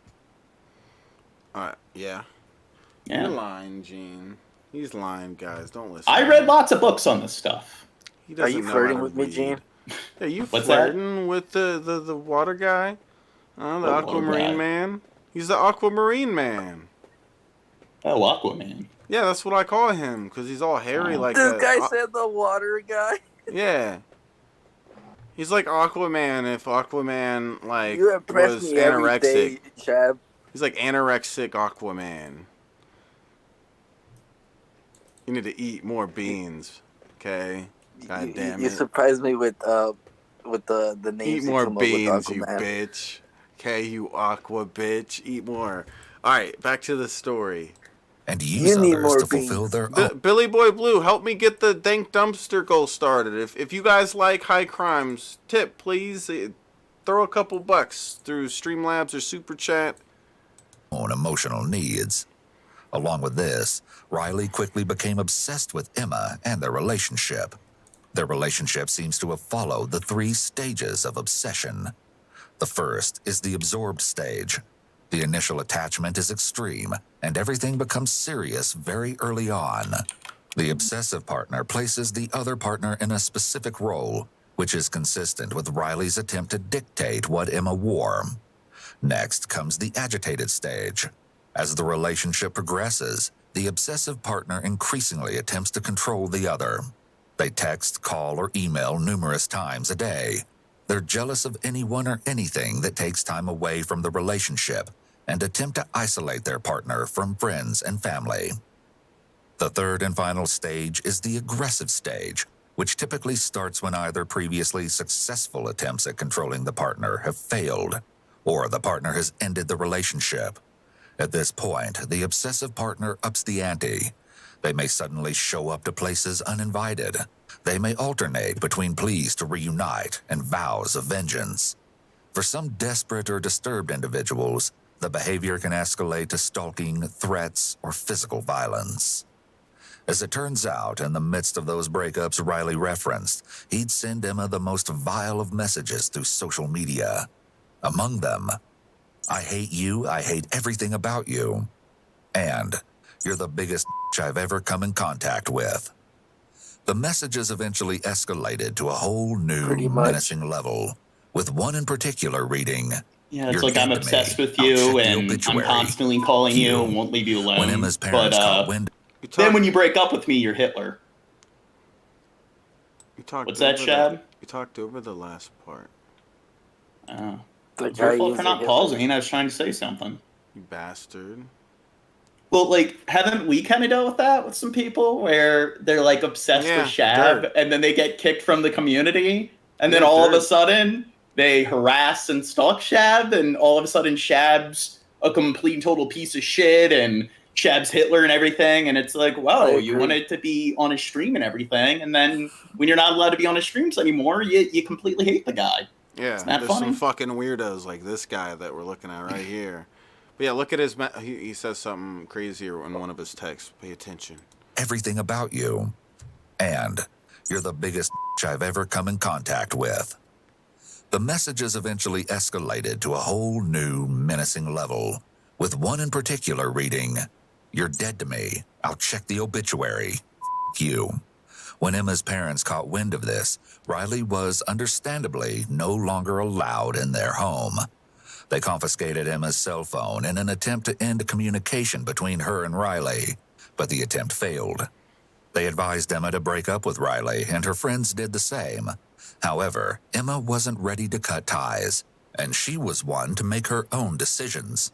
It can be incredibly difficult for someone to leave an abusive relationship. Those on the outside often question why someone would stay, but abusers are not abusive all the time, and often have a seemingly loving side to them. By turning the charm on, abusers are able to manipulate their partner into staying, or giving the abuser another chance. However, the cycle of abuse will likely continue, and the level of abuse can escalate over time. And of course, Riley's behavior became increasingly alarming. He began stalking Emma. He'd wait for hours on end outside the supermarket where she worked and continued attempting to speak with her, even after Emma's parents had forbidden contact between the two. Yeah, finally, stalking somewhere around your early ex, November of 2006. It's poor social skills. You shouldn't do it. Yeah. Timmy. Freak. But anyway, it's like, if you're going to murder somebody, it's like, you should probably think, it's like, well, I did send them a bunch of texts talking about how I want them dead and how I'm going to kill them. So maybe it's like, you know what, I'm probably not going to get away with this because they're probably going to know it's fucking me. Yeah, he's a fucking weirdo. It's like, should probably waited 10 years before he got his revenge or whatever. Let the evidence kind of wane, you know what I'm saying? Sounds like your ex, Taylor. G-Money? Yeah. Yeah, G-Money's a bitch. I know he's not your ex, Taylor. I'm kidding. With Riley. In fact, she informed a close friend that they were done for good, and for a matter of about 2 weeks, friends and family had their Emma back. It's important to note that when someone leaves an abuse... Or maybe he was at some point or something, I guess, because he's weird or whatever. But I know you're not talking about him. That's what I mean, Taylor. Look at you making assumptions. Look, I'm picking her nose. It's not the hand cursor. It's just the arrow cursor. A joke failed, Chad. Well, no, this is easier to pick noses with, I've learned over the years. It works a lot better. Abusive relationship. This is considered to be the most dangerous time. Once the abuser realizes that none of their usual tactics are working to get their partner back, their violent behavior may escalate because they feel so out of control. Shortly after Emma ended the relationship, Riley allegedly attempted to take his own life. Campus friends took him to the local hospital for treatment, effectively saving his life. Maybe it was then that he made the ultimate decision. If he couldn't have Emma, he'd see to it that no one would. Then, a crime of convenience presented itself. Back in Riley's previous interrogation, the questioning turned to the missing firearm. Investigators are starting to look at the means and access to the aspects of the crime, which is, in a sense, Riley's ability to commit the crime. Now, I understand that your grandfather has had a gun stolen or missing or something to that effect. Yeah. Can you tell me about that? It was during the week, last week, because he came and switched out my car with his car to go get the oil changed back in Knoxville. So he left his car on campus, but he took his keys with him. And he said when he got back, we switched out cars again. And he took off, and he called me maybe 10 minutes later, or 5 or 10 minutes later, and said, "You know where my gun's at?" I said, "No, I haven't been in your car." Do you remember what time last week it was? It might have been Friday then. It was Thursday or Friday he came to do that. But he left his car on campus, but he took his keys with him. Okay. So I didn't even go to the car because it only took an hour. He brought my car back, we switched out again, and that's when he got on the road and called me about 5 or 10 minutes later and asked if I had messed with his gun. All right. So did you have a way to use his car? I mean, did he give you a set of keys or anything? He took the keys with him. Well, I mean, I didn't know if you had an extra set or, like, I've got keys to my brother's vehicle. He's got an extra to my car that he used. I kept my keys on me because I need a key to my door. Gotcha. The detective has a few important questions. But have you ever taken your grandfather's gun? No. Okay. Didn't like take it to show a buddy or anything, bring it back or nothing like that? Do you have any idea where your grandfather's clock is now? Riley maintains constant eye contact here. While many mistakenly believe that eye contact indicates honesty, the opposite is true. Sustained eye contact typically indicates dishonesty, as the individual is carefully watching to see if their story is being believed. I understand he told you about the gun. I had that gun because I was scared about what happened. I know you don't believe me, you probably don't either. Whatever, I'm telling you. I mean, I don't believe that, but I believe you more that you didn't shoot Emma, because that's a big step. Though we can't be sure which scary occurrence Riley was referring to, we know that the gun went missing before the weekend, and all the events that came with it even arrived. This simply cannot be explained away. Apparently, before Riley actually put the stolen gun to use, he made a couple of last-ditch efforts to reel Emma back in. There was the staged kidnapping. But Emma was wise to his scheming ways and told him to leave her alone. Riley retreated to his friend Noah's home, where he stayed the night. And you probably recall that Noah didn't even buy Riley's story of having been abducted. I mean, I don't believe that, but I believe you more that you didn't shoot Emma, because that's a big step. Did you tell Noah and them about it? Yeah. They thought I was messing with them. This could be an indication that Riley's friends know that he tends to lie or make up stories. Lying is another key trait of individuals with antisocial personality disorder. These individuals lie in order to manipulate Gene, others. you liar. Lying piece of shit, Gene. When do I ever lie? Liar, liar, pants on fire.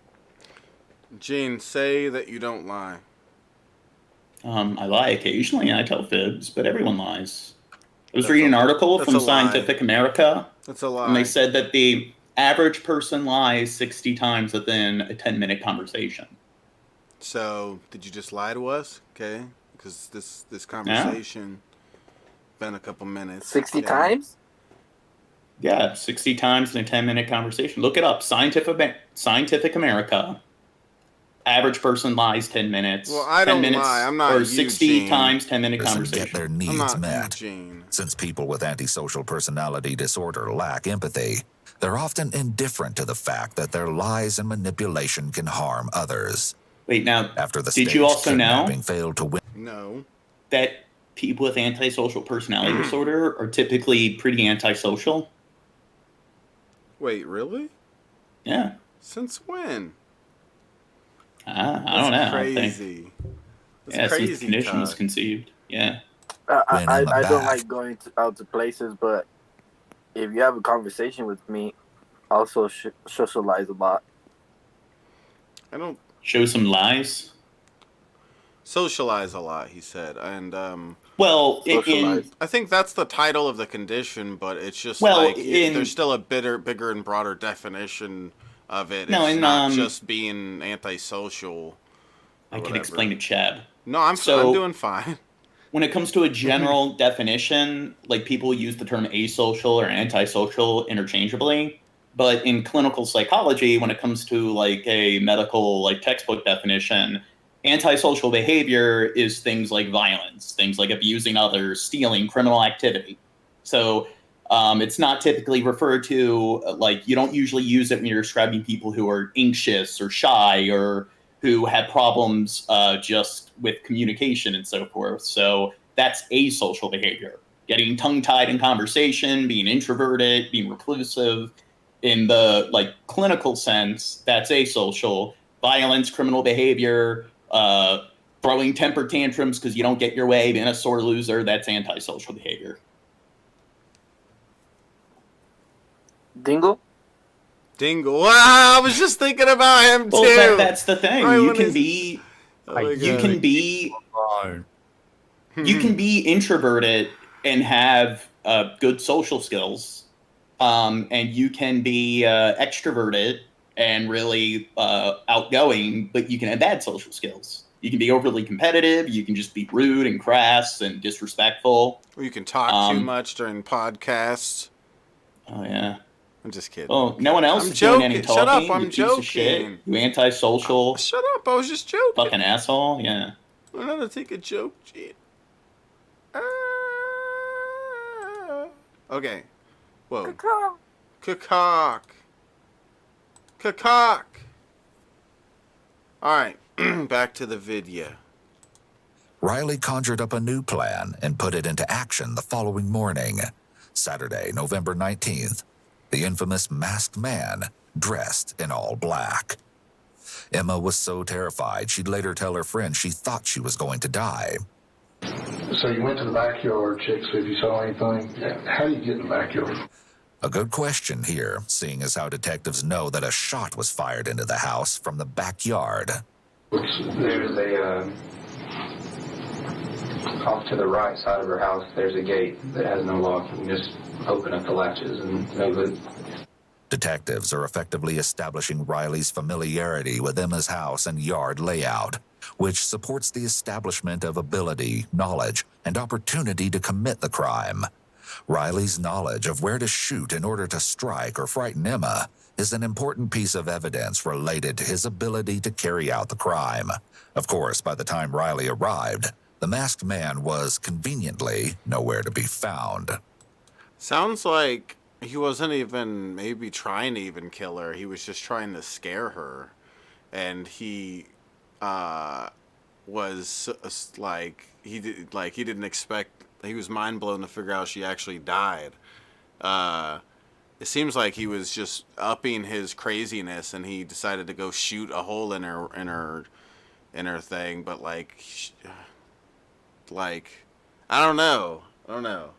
What do you think the chances are he knew exactly where he was shooting there, Red Eye? 100%. Yeah, that's what He trained as an assassin. He wasn't throwing footballs. He was practicing fucking shots, using angles, using. He is pretty smart too. He had to be up from close for not to ricochet. Yeah, it's wall hack, dude. It's a wall hack. You think he was just going outside and letting off his anger, and he was just randomly firing bullets in the air, and it just happened to land where his girlfriend lives and nicked her in the head? Happened to hit something, fling off of that, go through the wall, and get her. Yeah. Yeah. It ricocheted off the tree and then into the house, and there you go. Harmlessly shooting in the air, and atmospheric disturbance caused a wind shear, which then whipped that bullet round, bent it round, back down towards the ground.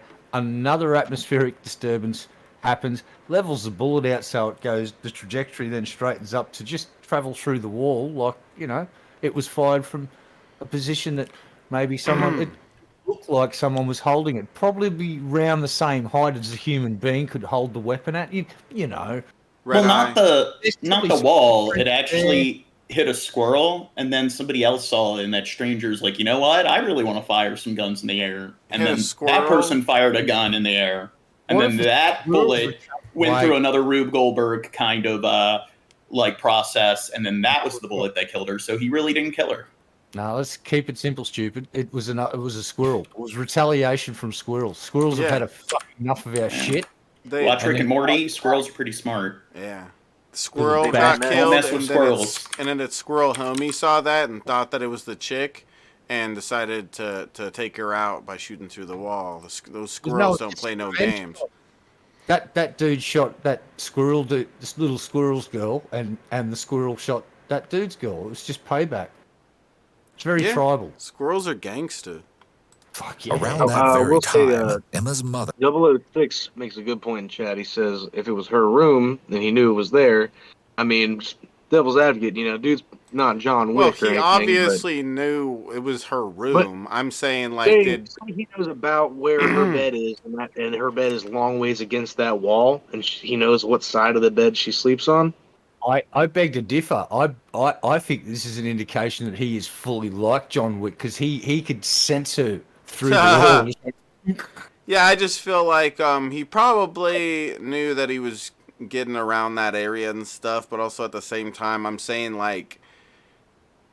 it seems like he may have been doing it just to scare her, and just randomly by luck got her in the process. He probably just wanted a bullet to fly through her bed or her room somewhere and scare her, but because it just seems like Seems like if he actually went there with the intent to kill her, he's not smart enough to have done such an accurate act there, unless her like window was open or something.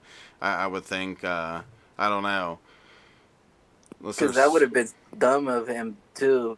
Like knowing she's gonna be in there, you're just gonna go scare her and shoot. Why would you shoot directly at her room? Well, he's trying to scare her constantly and stuff.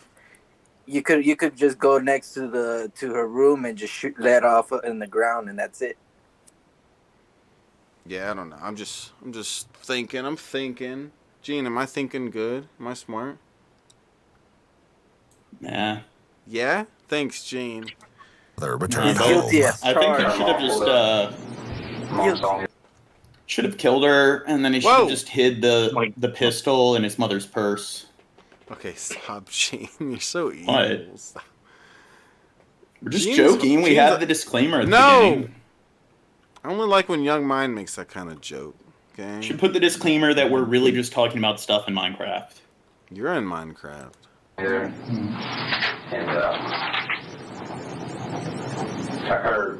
her parents aren't fond of me, so she just saw me and told me to leave. And I was coming up to the car. I was like, I'm not here to harass her. I was just here because she called for help. Here are some more authentic displays of Riley's nonverbals. We can be fairly certain this happened just as he said it, and his gestures are less restrained and more spontaneous. As well, they easily match up with what he's saying. Her parents didn't care for me at all. Pause for just a second. Because of the... I just love how, like, it always comes down to, like, how your hands are going, whether you're talking reality or bullshit in these videos. Like, I don't know how true that is, really, but it just always comes down to that. Like, because of his hands, we could tell. This guy. Well, he doesn't say it outright. He says it's a sign of this, and this time he was like, we can pretty much be sure that he's telling I think the a lot truth. of people are really bad liars, like this motherfucker, so this is a good, like, I think it doesn't work universally for every single person, but I think there's certain dumbasses like this guy that this actually, like, I think it seems like most of their stuff here is, like, accurate with it. Because he just gives it off with stupid signs. He's an idiot. Well, Shab, what if it's a country like Italy? Like, how do they go about the process of, like, hand gestures and stuff? It's a Mario. They be doing all sorts of hand gestures. It seems like the detectives themselves are. It's just both of them are gonna be like flailing their arms at each other. How do you? What if they're deaf? Yeah. What if they're deaf? I got a cunning strategy. It's gonna make life more difficult if I ever go to Italy, though. I will. That's the only flaw in this plan. What if I was being brought in for questioning and I chopped my own fucking hands off? Right? No more telltale hand gestures, right? Then we'll never know if you're lying. Well, you'd have your stumps. You'd still have your arm gestures. You'd have to amputate your arms. Fuck the arms then. Their history as well. I'll chew the fuckers off. They're gonna do the butthole test. Whenever you lie, your butthole, you like squint your butthole. Like that's Yeah, that is something you can do to trick a polygraph test. Yeah, that's actually something you pinch your your butthole or whatever as they're asking you. Yeah, your sphincter as they're asking you the question, and it like boosts your heart rate or something. So that way, like as you're doing it, I know a lot about hides buttholes, whether guys. or you like pinch your sphincter throughout the entire time. You hold your sphincter in as they're asking you questions because it fucks up the readings on the.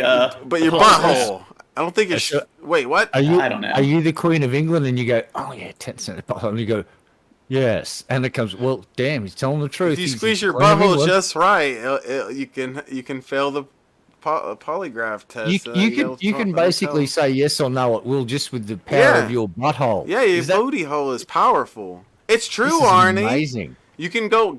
There's a episode of Penn and Teller bullshit on it where they cover it. Yeah, and actually, there's another method where you put a pin or something in your shoe, and you stab your toe into it every time, and that will cause the machine to go.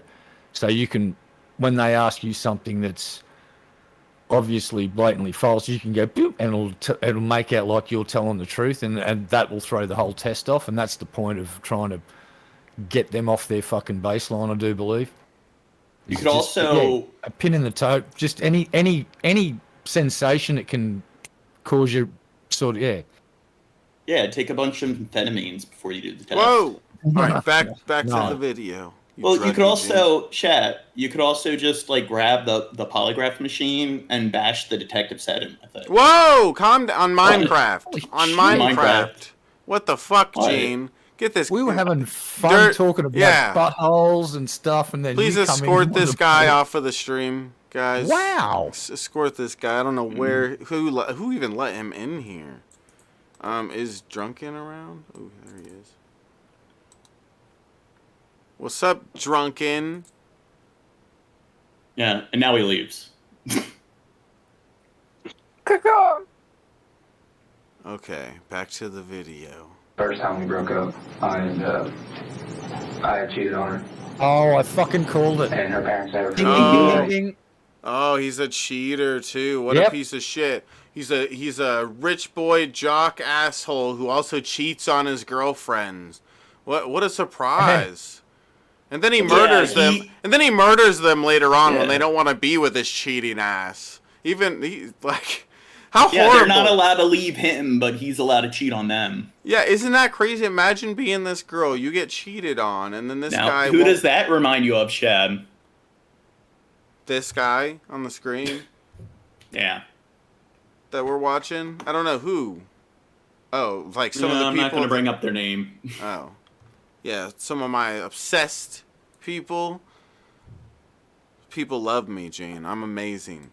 Okay? Even when she did, and they never let us have an actual relationship for the remainder of the time we were together. After that, that's when I went back over to Noah's house. Do you have your phone with you? I do not. Oh, man. I'd like to see that text message from him. Oh, God. And then that is so telling right there, too. It's like, what teenage boy or whatever, what dude on this guy's age is not walking around with his cell phone all the time? One that just killed him. Yeah, exactly. Yeah. It's like, I always have my phone. Everybody. Kids? Hey, Negan. What about who? Oh, he's not an Amish kid, I think, by some chance. What about kids that are like raised by crazy religious parents that homeschool them? Well, he's not that, okay? He's the rich kid and you know, like getting whatever he wants and shit. What if he's trying to be more productive? So he's doing a John Morgan where he like locks his phone up for like a day or two. Take breaks from it. Yeah, it's not that he murdered his girlfriend. He's worried about the 5G radiation. Yeah. Oh my God. He's such a sweetie. I don't. After today, I deleted everything. Oh. Doesn't work like that, sunshine. I just don't want to think about it. But clearly, there was a motive behind the act. It wasn't just a case of attempting to spare himself the painful memories of the love he'd once had and lost. The inspiration behind it was something much more calculated. He wanted to hide the contents of his conversations with Emma and didn't want to leave behind any information related to his whereabouts on the night she was killed. Or maybe the text messages never even happened, and Riley is claiming to have deleted them to explain the... Yeah, baby boo. Here's Negan. They're in the voice chat. You're lying. Hello, Negan. What it do? Even now, Crow popped out. Yeah, he's a butthole. He's a stinky poopy butt. Drunken Crow. He keeps on. He's having some sort of problem with Discord where he keeps lagging out of things over and over again. But yeah, this guy is a biatch. Let's continue this. We got 16 minutes left, or 18, or yeah, whatever. You ready for this, Dirt?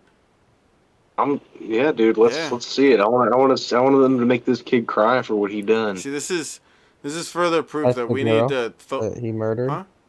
Yeah, that's Is that the girl? It was his girlfriend that we were just talking about how he cheated. He just told the cops he cheated on her, and that's why they broke up originally, and then because she didn't want to be with him in the end, he kills her. John Wicked her. Yeah. He John Wicked her through a fucking wall. It's like, imagine being the chick. Not only do you get cheated on, but then the dude won't even leave you the fuck alone. He comes and kills you because you won't be with this cheating ass. It's like it's crazy. It's crazy. Absence of message. That's one of the douchiest fucking things I've ever heard. I just joined, by the way. I had no idea what was going on. Yeah. That's nuts. And what a surprise! He's some jock. He's some rich jock bitch. Probably got whatever he wanted, huh, Gene? Had enough of these jock bitches. No, he probably didn't get everything that he wanted. He was probably like second string, sat on the bench. Like, that's probably why he ended up murdering somebody, is because he was always like he was good enough. He was good at football, apparently. Yeah, he's a big tough guy, cool guy. Well, I tell you what, we haven't commented on. Hold on. They must have really great dental care in their area. Look at those smiles. They're fucking nearly perfect. It's like... No, they're just not from like some British Americans. colony. Can I get their dentist's name, please? I'd like to pay them a visit. Fantastic. From a non-Commonwealth nation. That girl was cute. That's a shame. Yeah. Who that? All right. Yeah, it's only a shame when attractive people. Exactly. If she was ugly, it'd be funny. Oh God, no. Damn, bad Negan, bad. You're grounded. No, but I think Shad has some kind of insecurity because he was bullied by all the jocks when he was in high school. I think that's why he dropped out. I think he was like envious of all the jocks. Me? Oh, yeah. You dropped out. Yeah, I only went to high school for like a week. Yeah. You dropped out as a freshman. Yeah. That explains so much, Misky. It's too much dropping pressure out. for Shabby had to get out. I had to get out of there. Yeah. But dropping out of high school, it does automatically equate to being a dumb fuck. You know what parent let you? This Your establishment, I'm out. Your mom or your dad? Which parent let you do it? I don't know. It's just something that Shab it's a long story. Actually, tell them. Okay. Until later. Tell me later. Let's hear about this dumb fuck. His parents actually forced him to drop out. Yeah, they're like, you're too smart for this place. And I'm like, I know. I hate hanging around these dumb imbeciles. No, tell the truth. Shabby's mum was really supportive, and she's like, Shabisky, you need to follow your heart and go on the internet I'm and like, gab Mom. for a living. No. Okay, Shabisky, go and smoke weed on the internet and drink some beer. You'll be great. You're the greatest, son. I love you. Go and get high for a living. Play some video games. Yeah. That's exactly how it went down. His mum was really supportive. That's where he got it from. That's where he got his catchphrase from, was his mom. You're the greatest. I'm the greatest. You're the greatest. Yeah. And I am. Look at me now, Mom. Look at me now. Yeah. Okay. Look. I didn't know you had that's why hair. Shaq's such a narcissist. You're a narcissist. Likes to smell his own farts, and he's always like, "I'm the My farts greatest." smell 'cause that's good. what his Shut mom up. told him. What year? So that's what why- year did this happen? 2016, I think. Oh wow. 1973. 1980. Another one of his friends had witnessed Riley roaming the neighborhood that morning, dressed in all black. After these most recent failed attempts to lure Emma back into Dude, his he's not just black facing, he's black everything thing, and that's Yeah, but fucked it's up. the Fuck daytime, this. dude. This guy's a racist piece of shit. clutches, I can't see anything. Riley Is had that a come to ninja? Where is crossroads. he? He's a ninja. I can't. Oh, there he is. Wow. Wait, Emma so had are drawn you the line. generalizing goths now as well by claiming they're all Dude, racist? look at her eyebrows. Those were good. Did you guys know that I wanna be ninja? Did you guys know that? I want to be ninja. Yes, you want to be ninja. I want to be ninja. in the sand. She was done once and for all. Riley, it seems, was faced with two choices: For one, he could choose to move on with his own life. Drunken Crow, help us with the high crimes goal up there. If you like high crimes, guys, help me with the goal up there. We got a little goal. Come on. Thank you for having me on too. This is cool. Heck yeah, it's cool guy stuff. I wish you would have been here in the beginning, so you wouldn't missed all the good stuff, the good murder. We were having problems filming. Yeah. Huh. Interesting. I wanna be ninja. Just as Emma planned Why to did do. you say that? Then, I want to be ninja. It's this video that I guess blew up recent. Well, Shab's a big fan of this one YouTuber known as Dark Ninja. Is it the lady singing karaoke? Yeah, yeah. That's old, dude. It's I've old, never but it seen that just on, VH1. I think it. Yeah, get with the time, Shab. Well, it seemed like it just recently blew up. I don't know. Maybe I'm wrong. I don't know. But I've been playing it recently. It's funny. It's fun. I like it. There's a comedian that played it recently on his podcast. Live. Okay, back to the video. Okay, stop making things awkward, Gene. Fucker. Is this Gene? Yeah, the loser. I mean the handsome guy at the end over there. They let me off. They let me off after serving a few months for good behavior. This is Gene before the anorexic. It's one of the symptoms of psychopathy is being very manipulative. So what you went in there superficial was psychotic charm. So what they consider good behavior, you went in there and just all right, everybody, I'll just shoot your load right on my face. And it made all the inmates happy. It made everybody happy that somebody was willing to, That's Gene. Center. That's Gene. If I know Gene, that's Gene right there. And the warden went out of their way to give me a pardon and to let me go because I kept influencing all the criminals to have riots and stuff. And it's okay, I'm willing to do whatever. I don't care that he's murdered. They would riot because they wanted to come on Gene again, and they wouldn't let him. So they started rioting we want to do another bukkake or whatever the fuck on Gene's face. What the fuck? Everybody wants to come on Gene. We're gonna do that. We're gonna do that at the Shab Fam meetup. Yeah. 6 feet back, Shab. Bukkake all over a Shab cocky. Yeah. It'll be awesome. I need to show up with a yardstick. So where's this meetup? I'd show up with a fucking raincoat if I was you, John. I'm planning on doing it in August in Vegas.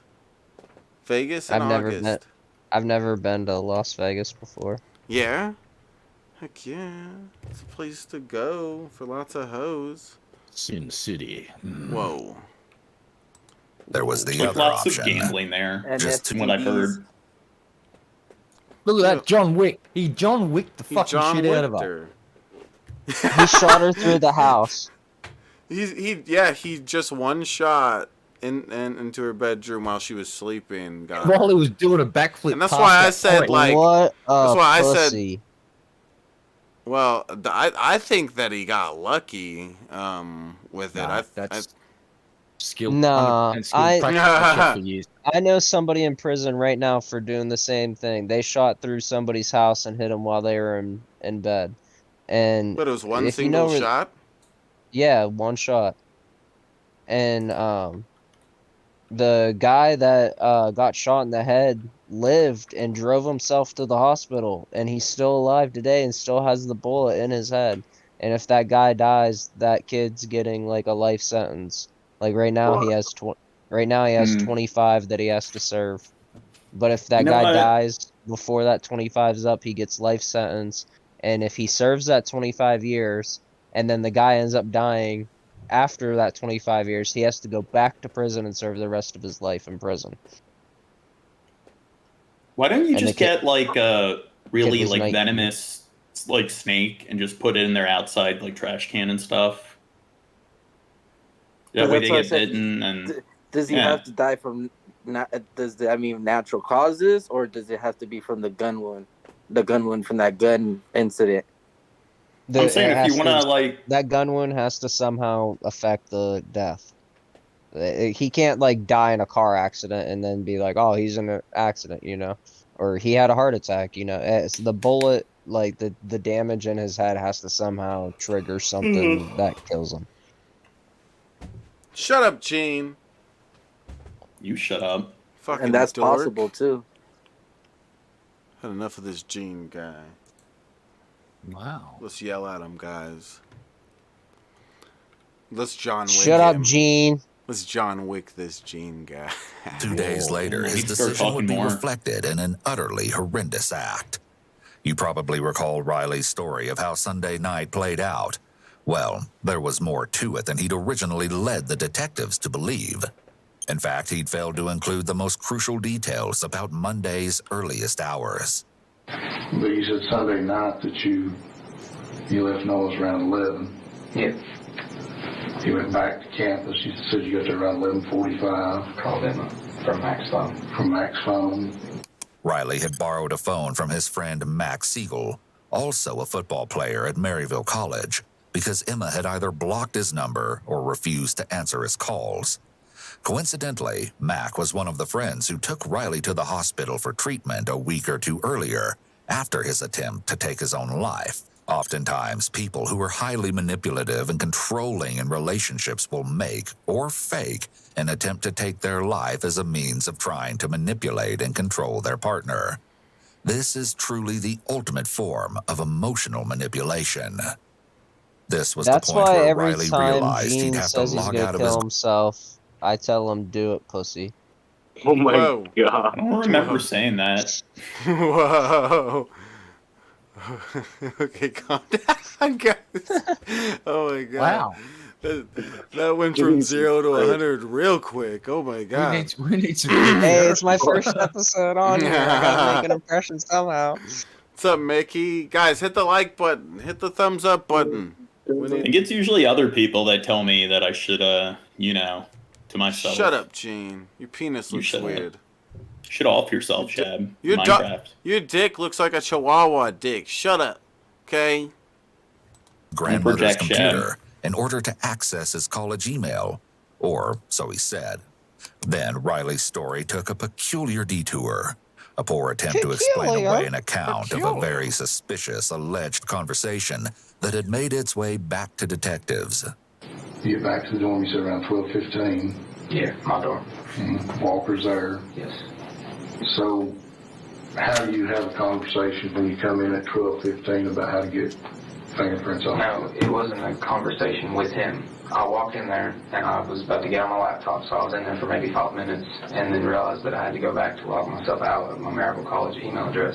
And he was like, hey, I have this rifle or whatever. He was like, do you know how to get smudges and stuff off like the barrel, the handle, the butt, all that? And I was like, what do you mean smudges? And he was like your fingerprints, like the oil and dirt and all that. And I was like, I don't know.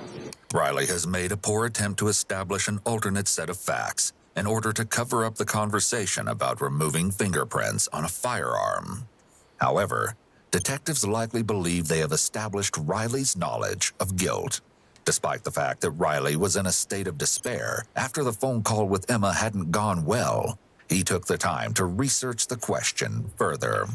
Red Eye, how do you clean fingerprints off of deadly weapons? By the way, I just a random question. Do you know of any good method to clean the fingerprints off of just used? You can use certain acid or whatever to dissolve the object. No.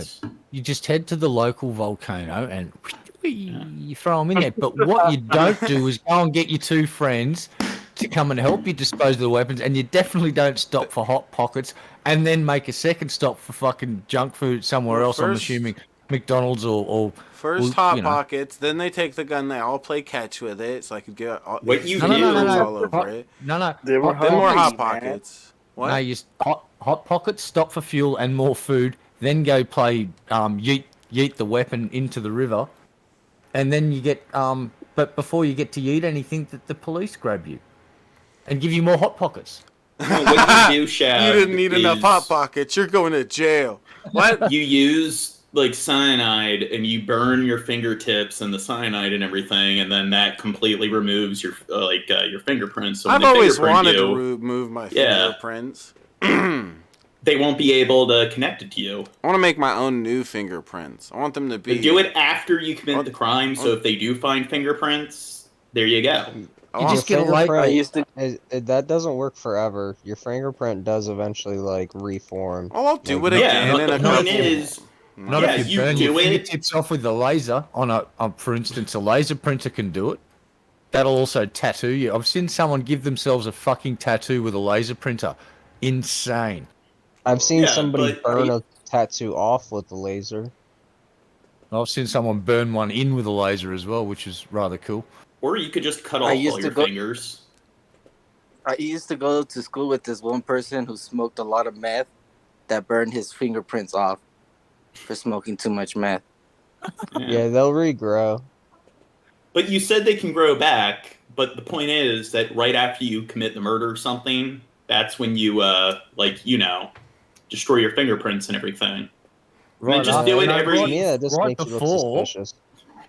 Right before you but don't they want still to can't leave connect it to you. We need to change it where men have to use their penis prints instead of fingerprints, because men would never do that to their penises. They might do that to their fingertips, but I would never do that to my penis. Yeah, they're just even to they're keep just myself holding- from going to prison. Yeah, guys are just putting their dicks into a fucking gun and pulling the trigger with their shaft. What about earprints? Here's something you could do. You could find somebody that you don't like and get them to hold or grip some kind of object. Take that object there that has their fingerprints on it. Make sure that you don't leave your fingerprints on anything, and there you go. Connect them to the crime. Also, get some hair samples from them or whatever. Make sure they drank from the cup and everything, and then just put their DNA all over the crime scene. Well, and just to really push it home, just maybe hand them the weapon and maybe then the bullets and the clip, and just get them to just hide it in their house. No, that's when after you get it back, then you conveniently place it at the murder scene to frame them for the murder. It's like, if you're going to go, you might as well go big. Just because you what you do the weapon is you say, hey, let's go on a hike, and you go on a hike. You have a snake with you, a snake that's natural to that environment. So like whatever You're stealing my poisonous idea. snake. Yeah. I'm not stealing it. I'm combining it. You know, you said like have a snake delivered to them or something like that, but get a snake and go on a trail, and it has to be a snake from that area, like, and then that way that snake can just go into the wild and live its snake life, and that way, like, when your friend's dead, that's when you can call the ambulance. Like, my friend just got bit by a snake. We're in the middle of nowhere, and I need to create some sort of snake gun where you load it up with a venomous drive snake and then snake gun. it fires a snake at you. Like paper kid, the kid that used to deliver papers, riding his bike, used to yeet the papers, they go through your window. Just replace the paper with a fucking snake. Get the kid, pay the kid $5 to yeet the fucking snake through the fucking target's window. There you go. You got plausible deniability. You can say the little kid went postal and just started throwing venomous snakes through people's windows because he was underpaid and overworked. And he could sell that, and you could sell that, and I'm pretty sure a lawyer could sell that to a judge that was a little bit high. So I'm guessing this I think kid had... one thing you should do is get as much hair from as many different people as possible, and just make sure. I don't know why criminals don't do this, and just scatter it all over their household. That you just want to collect people's hair at this point, and that's just fucking weird. Well, just create it will create some kind of veneer, some kind of smoke screen. Get a bunch of skin flakes and stuff. Shops. No, unless you set it on fire, it won't, Gene. It's just a clump of hair. No, you gotta sprinkle it. I got a question about this kid though. Did he have his friends help him take apart the gun or whatever? No, they didn't need to take apart the gun. It's just a handgun. It was in a bag, and he was pulling it out, and they were and then one of the kids went, one of the other dudes went, can I? Well, actually, here's why it was. I think what he was trying to do was get hold of the gun until the cops fucking got to the car, which was kind of a smart thing to do. And the dude went, "Oh no, you get your fingerprints on." And then the other guy was like really thinking quickly on his feet. He went, my fingerprints aren't in the system. And the dude went, "But you've been arrested." He went, "Yeah, but they never printed me." And the other two went, "Oh." So it's like, pretty quick thinking on his feet. Just like, just give us a look at that handgun for a sec, you know? I just want to have a look. Did you before we guys throw ever it go get over. your fingerprints done when you were a kid? Like at a carnival? Nope. Yeah, my mom made me do that shit, and I remember not wanting to do that. And I remember like telling her like, they're gonna put me in with criminals. Like that's where that's going. That information's going. And my mom's like, no, it's not. It's in case if you go missing, and if they find your fingerprints somewhere. And like that's stupid. And that's literally like where all like the majority of like those fingerprints that kids did is like so that they whenever they commit a crime when they're an adult they can easily be tracked like on whose fingerprints belong to what person. Well, stop being such a criminal and you won't have to worry about it. Okay? I know. God damn it. I'm always breaking the law. Criminal. Well, breaking laws is fun. You just have to find a way to get away with it. Stop it, Gene. You're a bad influence on everybody. Let's see how this. You're innocent until you get called. I told Mel on the phone, I said, when I asked him that question, he was like, it's a really sketchy question to ask. And I was like, I know, but you're the first person on the phone, so I figured I would just ask you. Detectives had to have detected deception in that far-fetched tale. Of The course, they let detectives that one go for detected the time the being and continued with Riley's account of that fateful Monday morning. And then you went back to your grandparents? Yes, to log out of their laptop. He hides his hands in his pocket here, a gesture intended to give someone a sense of comfort and safety in a situation that is clearly becoming increasingly more stressful. Got back to campus around 1 and you said you sat in the car and wept for 2 or 3 hours? Yeah, just cried.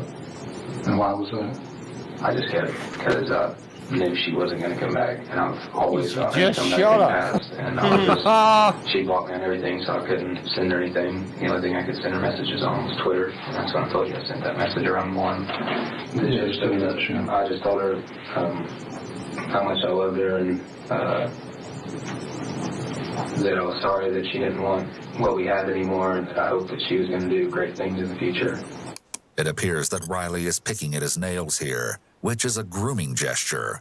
Grooming behaviors alone are He's a groomer. What a groomer. He's a groomer, guys. not Like a definite Shadowski. sign of deception, Shut up. but they do indicate that the person may be feeling uncomfortable and is trying to release some anxiety, possibly because they're lying. Despite Riley saying how much he loved Emma, there's no emotion in his voice to support this, and he hasn't expressed any interest in finding out what happened to her. Now, Chet, like, when they say this and everything, like, oh, this could be a sign of anxiety, this could be a sign of anxiety, it's like, what about people who just have issues with anxiety in general? It's like some people could just be anxious That's why because they're they're saying just it being could be. interrogated at all. Yeah, even if you're not guilty of this, like you're still gonna be anxious. You're in a fucking interrogation room, like Yeah, but like that's Well, what they there say is- it could be, and then if you see Well, the that problem is- their body language is showing that they're more or less anxious depending on what question you're asking them and stuff, it could be a sign of deception. It makes sense to use it makes sense to not use that as like an just a full like. Well, and I'm saying there's a lot of research that shows that a lot of these interrogation techniques, unless you're like CIA trained, they're going to get a confession out of you. And it happens all the time where they get confessions out of completely innocent people. So it's like when that's how it works, where it's almost guaranteed that they'll get a confession out of you, whether you're innocent or guilty. I think it's kind of like, I don't know. I think it's kind of unethical. And the Yeah, whole body the- language thing I think- is kind of pseudoscience. There's no rock solid fucking peer reviewed shit that shows beyond a shadow of a doubt that it's a reliable way. There's some commonalities, yeah, but like I suffer from extreme anxiety, so my anxious things are like I chew on my knuckles, and on my left hand 3 of my knuckles have just got massive calluses from where I sit there and go and bite into them, and I don't even realize I'm doing it until I sort of go, oh shit, doing it again, and I stop. I used to have it on both hands. I've stopped the right hand, left hand, been trying for years to stop doing it. It's like chewing your nails. It's just something that I do when I'm just, but I really go and mongrel into it. So what this whole system's not a good way to judge guilt or innocence just based off body language alone. What the red flag is he's not doing something very... If you give a shit about someone and you find out the first thing the first question usually is, what happened? He has not asked that fucking question. That's the big red flag for this fucking kid. He hasn't asked what happened because he fucking knows. You know what the red flag for me is? Pissing yourself. He didn't say, I want my motherfucking lawyer. Most of them That's all he had to say is, I want my lawyer. Yeah. Most of them. But we bring that up all the time. Yeah. But even at that, even if he called his lawyer, this motherfucker would have got caught and everything. He just probably would have maybe got a little less of a sentence because the lawyer would have talked him through it and made him confess to less or whatever the fuck kind of thing. But if he only followed a lot of the techniques that I share on these streams of like concealing evidence, he would have gotten away with it. Bad boy, Gene. What? But yeah, he didn't do good with. Like, he didn't do a John Wick kind of job here in the end. So well, shit, when I come up with all these ideas, why do you always get kind of, like, antsy and stuff? You're a bad boy, James. What? You're like Hitler, but not Hitler. You're like John You don't think people in the chat would like to, like, hear these, like, ideas and stuff I have? We should do a stream where it's just, like, about hiding dead bodies and stuff. Well, hide a dead body in your mouth. I'm gonna write a book and publish it, Hiding Dead Bodies for Dummies. Yeah. But there was one more thing he had to do before he'd leave her alone. Is there anybody saw you in your car? Not that I know of. I was looking at my phone all the time, looking at pictures of us. For 3 hours? I mean, 2.5 maybe. I mean, I just sat there and cried. I've done that before. This window of time supposedly spent in his car is a convenient explanation of his whereabouts for those 3 hours, which we know was precisely the time that Emma was killed in her room. Also convenient is the fact that no one saw him because he was alone in his car. So yeah, a roommate again, like when he thinks of a lie to tell them, like, okay, so where were you during the time of the murder? It's like, on Shadisky stream. Oh, I was crying for 3 hours straight because I had gotten broken up with. Of course, that's the best you can come up with. It's so fucking lame. It's so stupid. Like I said, it's like a 13-year-old lying to their parents. I was eating some Hot Pockets. Yeah, it's the dumbest fucking bullshit ever. People like it's just the worst. What would your lie. excuse be, Shab? I honestly, I would have thought this through a million times more than this. Listen, he was sitting in his car with a little fucking camping oven, cooking Hot Pockets, looking at photos of his ex, being really sad. And you know what? Because he just fucking shot her. He was like in a... Oh, wait. Here's something we haven't considered yet. Did he know, as soon as he went bang, that he'd hit her? I've got to work out whether he knew exactly where that fucking thing was and he lined that and it was full premeditated act, or whether it was just an incredibly lucky fucking... I think it was luck. Shot. I think it just like I think he showed that luck. when he was going through it with his friends, and he's like, oh yeah, if she would have got hit in the head, she just would have woken up and stuff. But if she got hit in the heart, it would have been like an insta-kill, like Call of Duty or whatever.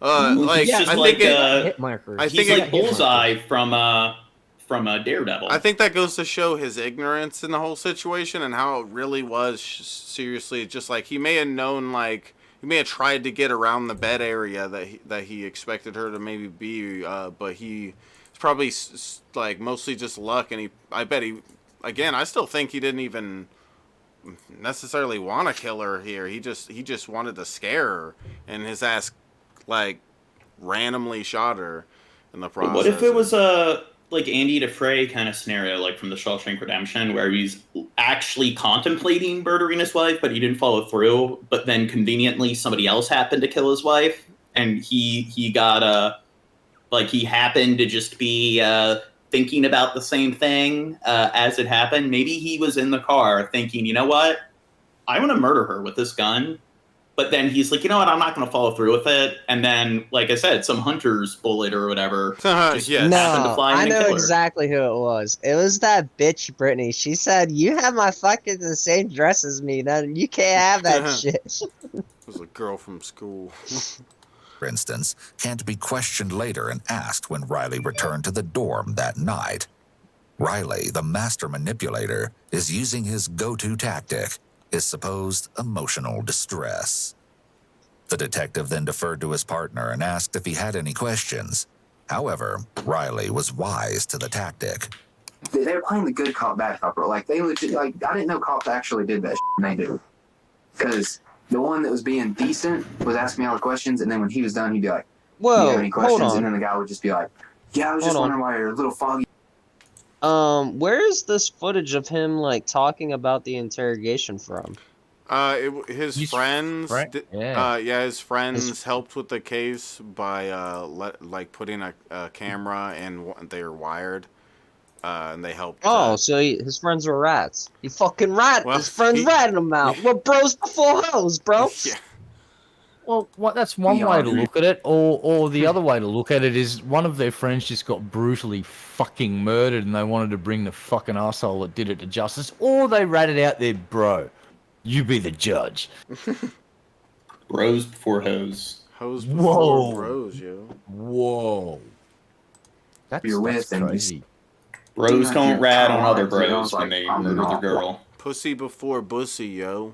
Okay? Know what I'm saying? Until you're in Yet jail. it didn't quite unfold. Yeah. Lucy can't get like pregnant. Riley had described. You worked at Ingles, did you not? Yes. Have you ever had any disturbance or anything with her at Ingles? Disturbances. Have y'all ever got in a fight in the parking lot or anything like that? Yeah, I don't remember what day, but it was a week, maybe a week and a half ago. I met her when she was going into work because she had done like about a week ago. The same thing she'd been doing. She'd been blocking me, telling me that she was done, and I went there and I told her I was trying to just get her to reason with me. Then the bad cop has a few more pertinent questions for Riley. And every time I talk to somebody, the gun has come up, the Ingles parking lot. You threaten her with a gun, they're saying that I may have a gun and I don't want nobody else to have you or anything like that? Not in the Ingles parking lot. Not there, but have you done that before then? No, I've never done that. Why does people say that you may have a gun? I don't know. I mean, they're your friends. I mean, they're your boys. They're your peeps. Why would they keep telling me that that you have a gun? I mean, help me understand that. So ask them. Alex, They're saying it. and Ask Noah them. is your three best friends? 3 of them, yes. I mean, so you spent the weekend with Noah, correct? We're close. Okay. Are they liars? Are they dishonest? Everybody's a liar. Are they honest? No, not necessarily. Everybody lies. I don't know why they Lying lie, right now. why they got that common misconception that Would one of them have it? The gun? Yeah. No. You don't think one of them have it? No. Would somebody in your circle have it? Nobody could get to it. My grandfather always kept it under his car or under the bed. Naturally, Riley wasn't pleased that his friends had disclosed information about the gun they knew he had in his possession. His displeasure is clearly reflected in a text message thread between him and his friend Alex, shortly after Riley's only interview took place. "Why did you tell him about the gun?" Riley asks Alex. "They think I shot her because of it. Please text me back." Among Alex's replies, "If you didn't do anything, you have nothing to hide. Why did you tell me you were trying to get rid of the gun? You lied and said you already gave it back to your grandpa." Then that evening, Riley followed up with some questionable legal counsel for both Alex and Noah.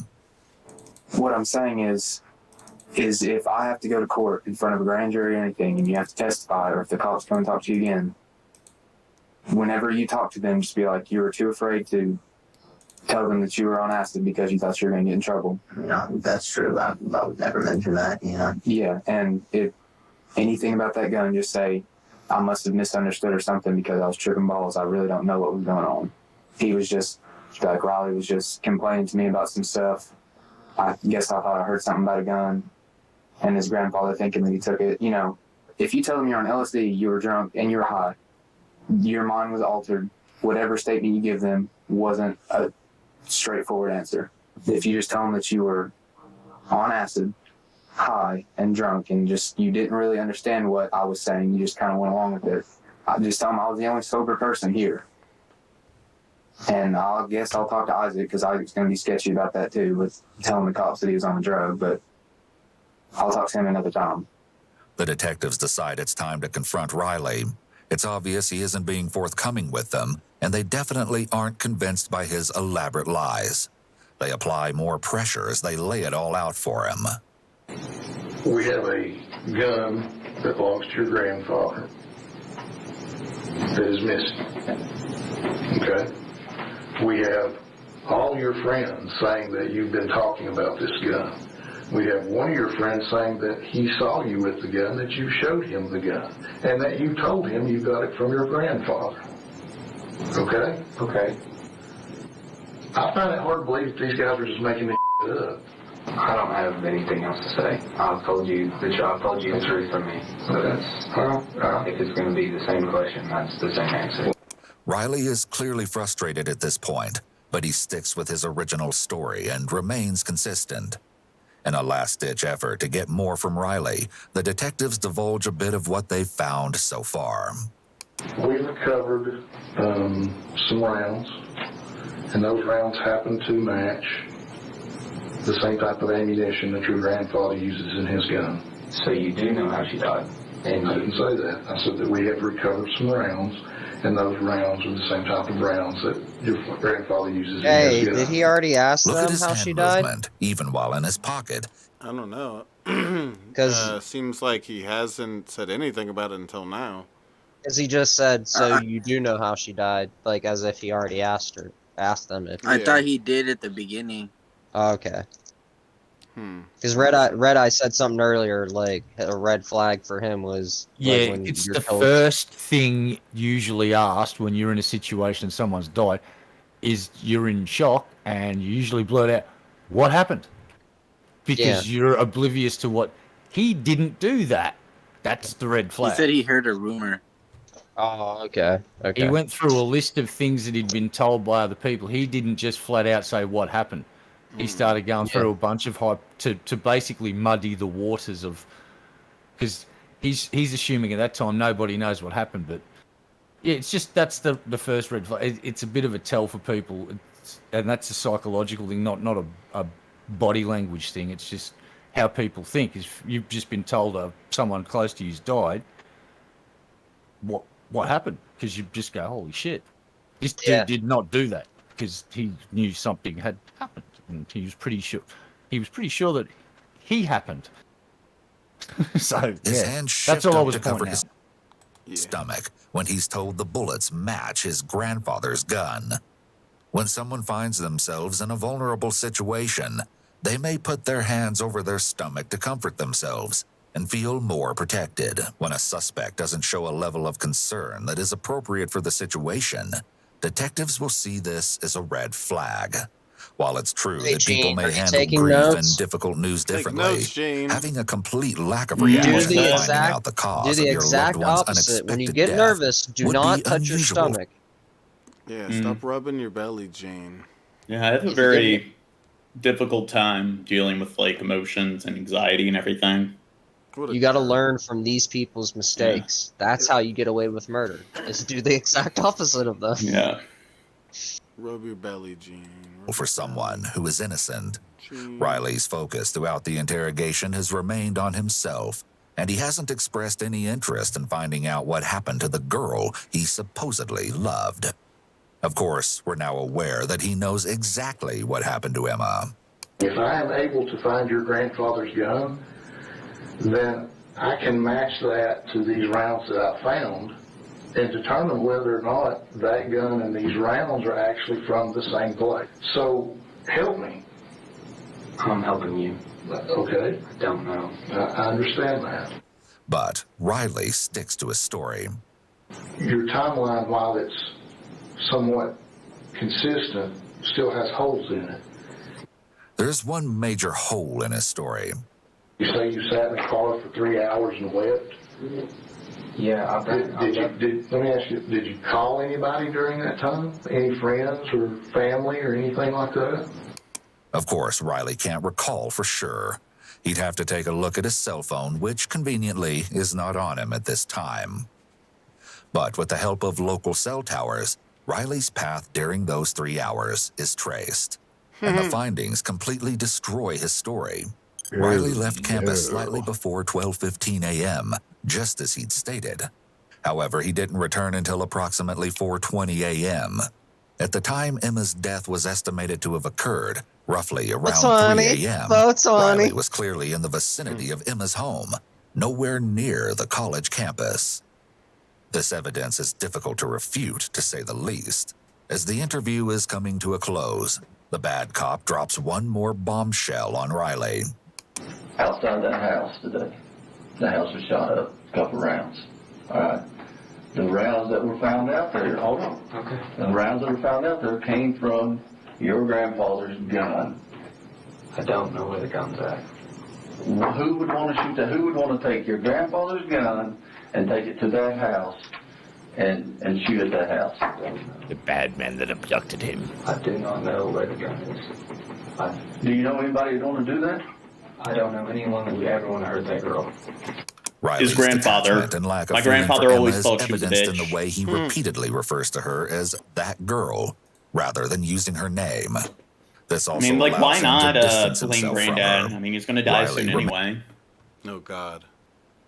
You're such Got a my whole jerk, life ahead of me. Gene. What? I can't believe you'd say that. You're a jerk. That is Remains really fucked unaffected up by- of Eugene. Yeah, fuck you, I can't believe Gene. that either. I hate What? you. Hope you drown in Well, I hate horse you. semen.